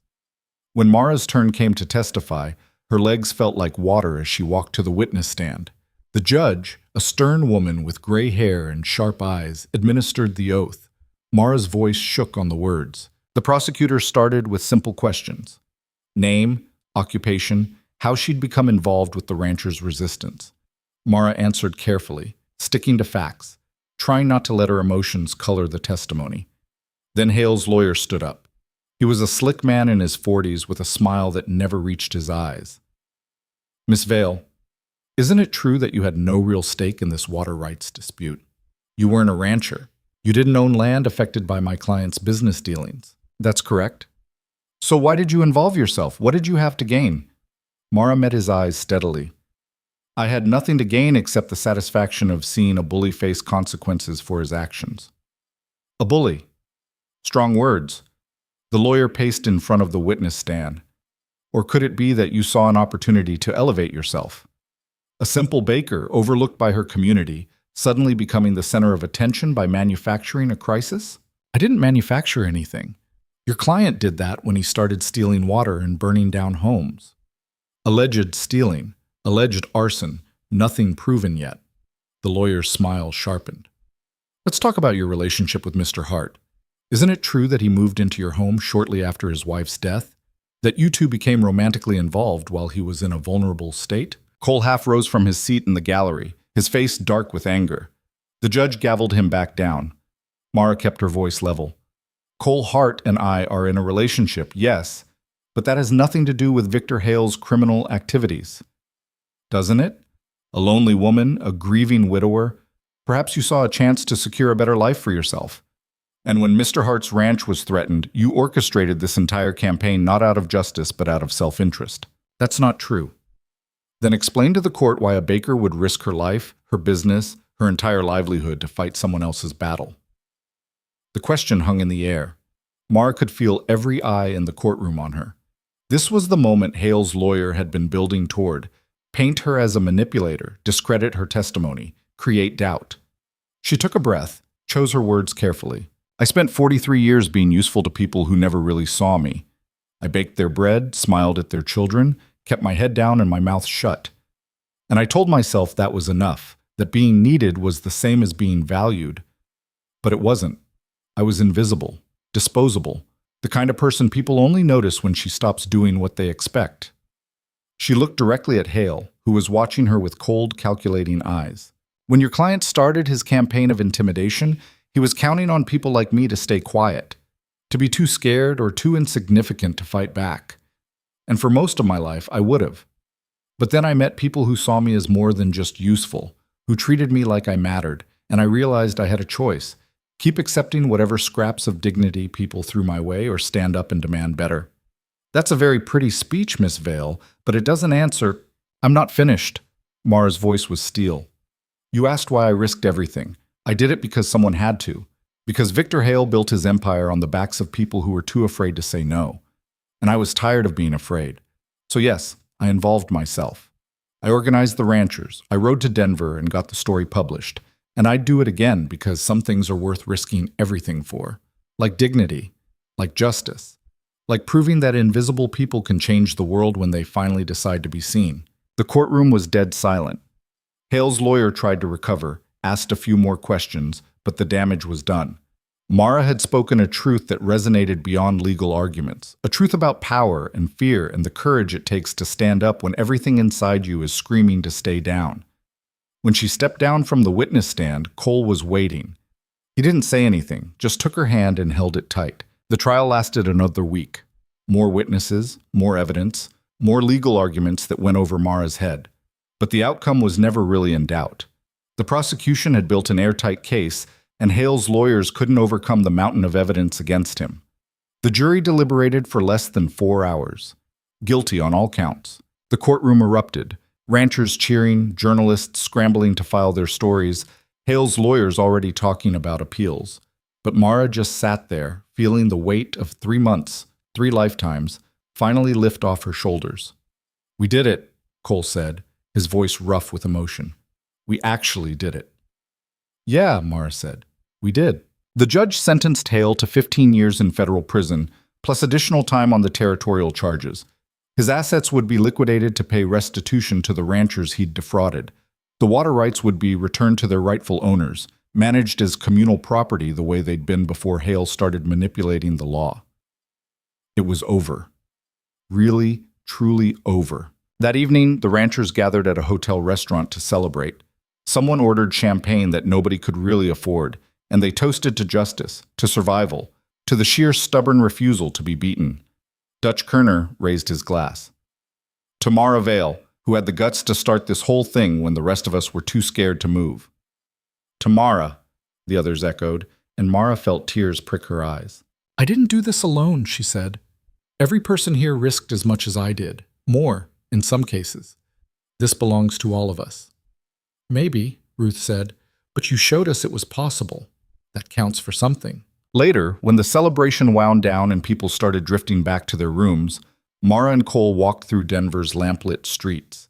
The city was alive with evening energy, music spilling from saloons, vendors hawking late-night food, the constant motion of people living their lives. "What are you thinking?" Cole asked. "That a year ago I would have been terrified to walk through a city at night. Now it just feels like another place." "You've changed.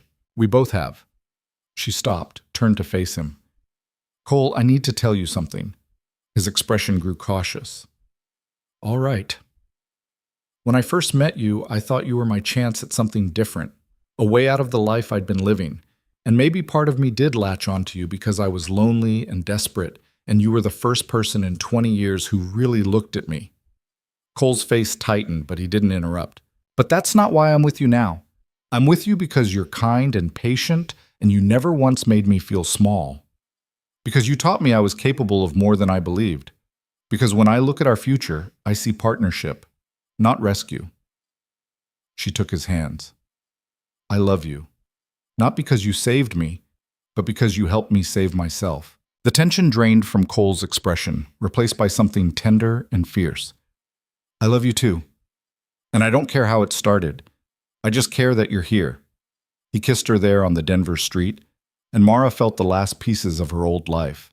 The fear, the doubt, the conviction that she wasn't worth choosing finally fall away. They were married a month later, in a simple ceremony at the ranch with the other ranchers as witnesses.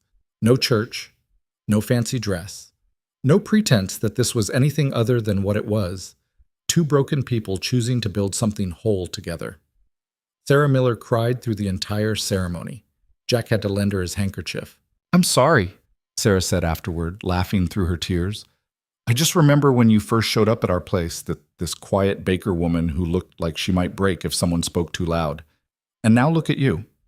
Mara looked down at herself. Rough hands, work-worn clothes, face weathered by months of outdoor labor. She didn't look like anyone's idea of a bride, but she felt more herself than she ever had. "I finally figured out who I was supposed to be," she said simply. The years that followed weren't easy. Ranching was brutal work, made harder by unpredictable weather and fluctuating cattle prices. Some seasons were good, others nearly broke them.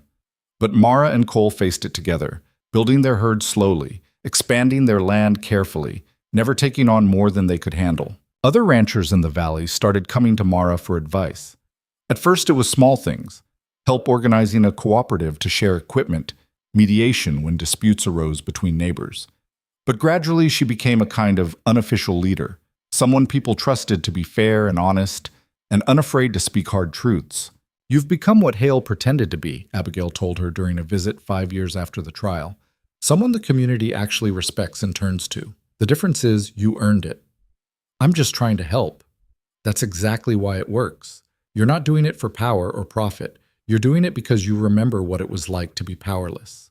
The territory changed too. The water rights case set a legal precedent that protected communal resources from exploitation.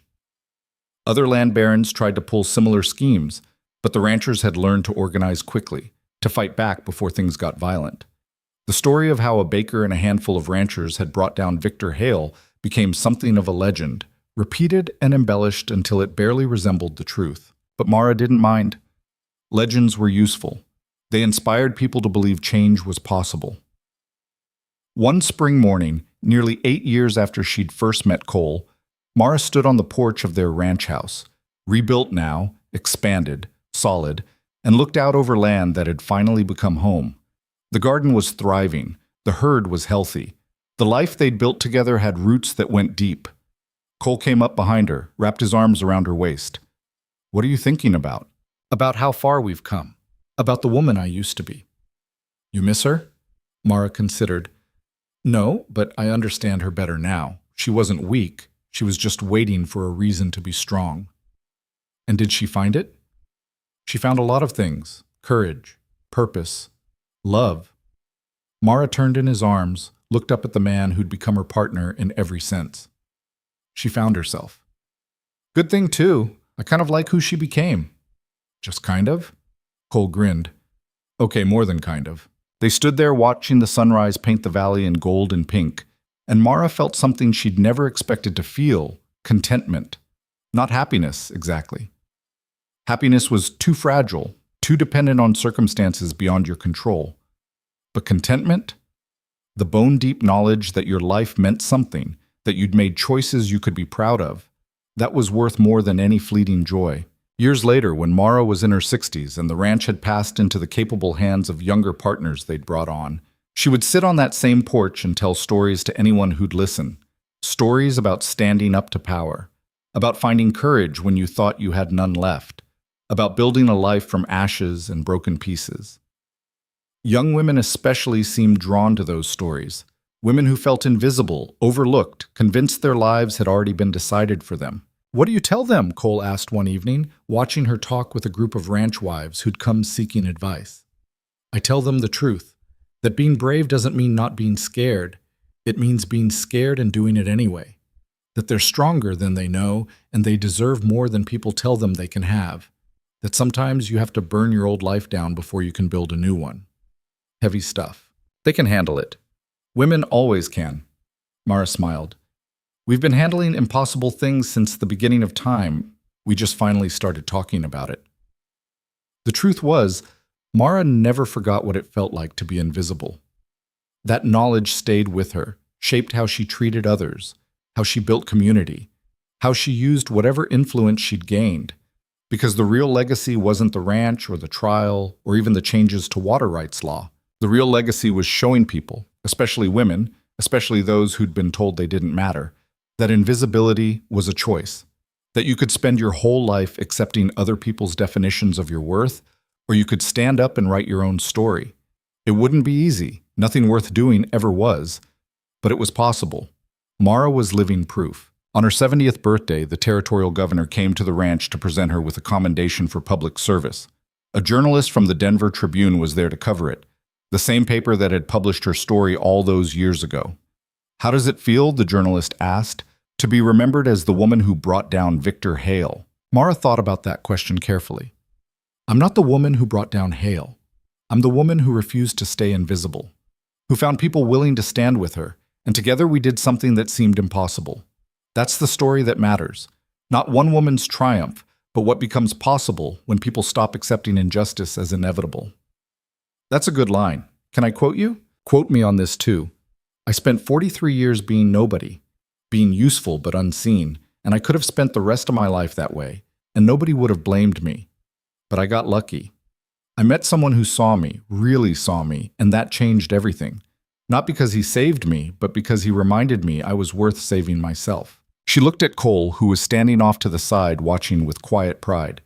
He was grayer now, moved a bit slower, but his eyes still held that same steady kindness that had drawn her in all those years ago. "Love doesn't rescue you," Mara continued, "but it can show you that you're worth rescuing yourself, that you're worth fighting for, worth choosing, worth all the hard work it takes to build a real life.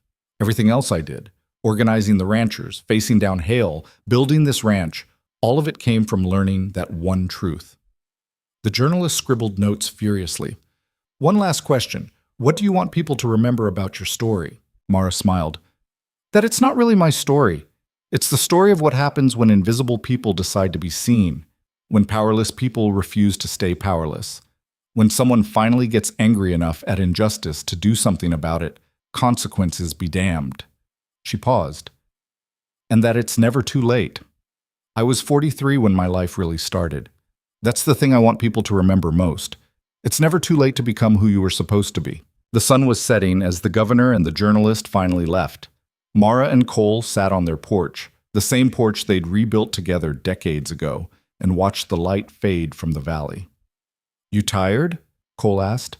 "Exhausted. All that talking." "You were good, though. Really good." "I just told the truth." "That's why it was good." Cole took her hand, his grip still strong despite the years. "I'm proud of you. Always have been. I'm proud of us, of what we built." They sat in comfortable silence as the stars came out, those same stars that had witnessed everything, the fear and the courage, the violence and the peace, the ending and the beginning. Mara thought about the woman she'd been, trapped in that bakery, convinced her life was already over. If she could go back and tell that woman what was coming, would she believe it? Would she have the courage to take that first step? Maybe. Maybe not. But it didn't matter, because that woman had found her courage when it counted. She'd opened her door to a stranger and let him in, and that single choice had changed everything. That was the real lesson, Mara thought. Not that you needed to be fearless or perfect or ready, just that you needed to be willing to be seen, willing to fight, willing to build something new from the ashes of what came before. The rest would follow. "What are you smiling about?" Cole asked. "Just thinking about how much I love this life, how grateful I am that I got to live it." "We're not done yet." "I know. But even if we were, it would have been enough, more than enough." She squeezed his hand. "I got to be seen. I got to matter. I got to stand for something. Not everyone gets that." "No," Cole said softly. "They don't." They sat there until full dark, two people who'd found each other in the wreckage of their old lives and built something that would outlast them both. Not a perfect life. There had been too much struggle, too much loss for that. But a true life. An honest life. A life chosen rather than accepted. And in the end, Mara thought, that was the only kind of life worth living.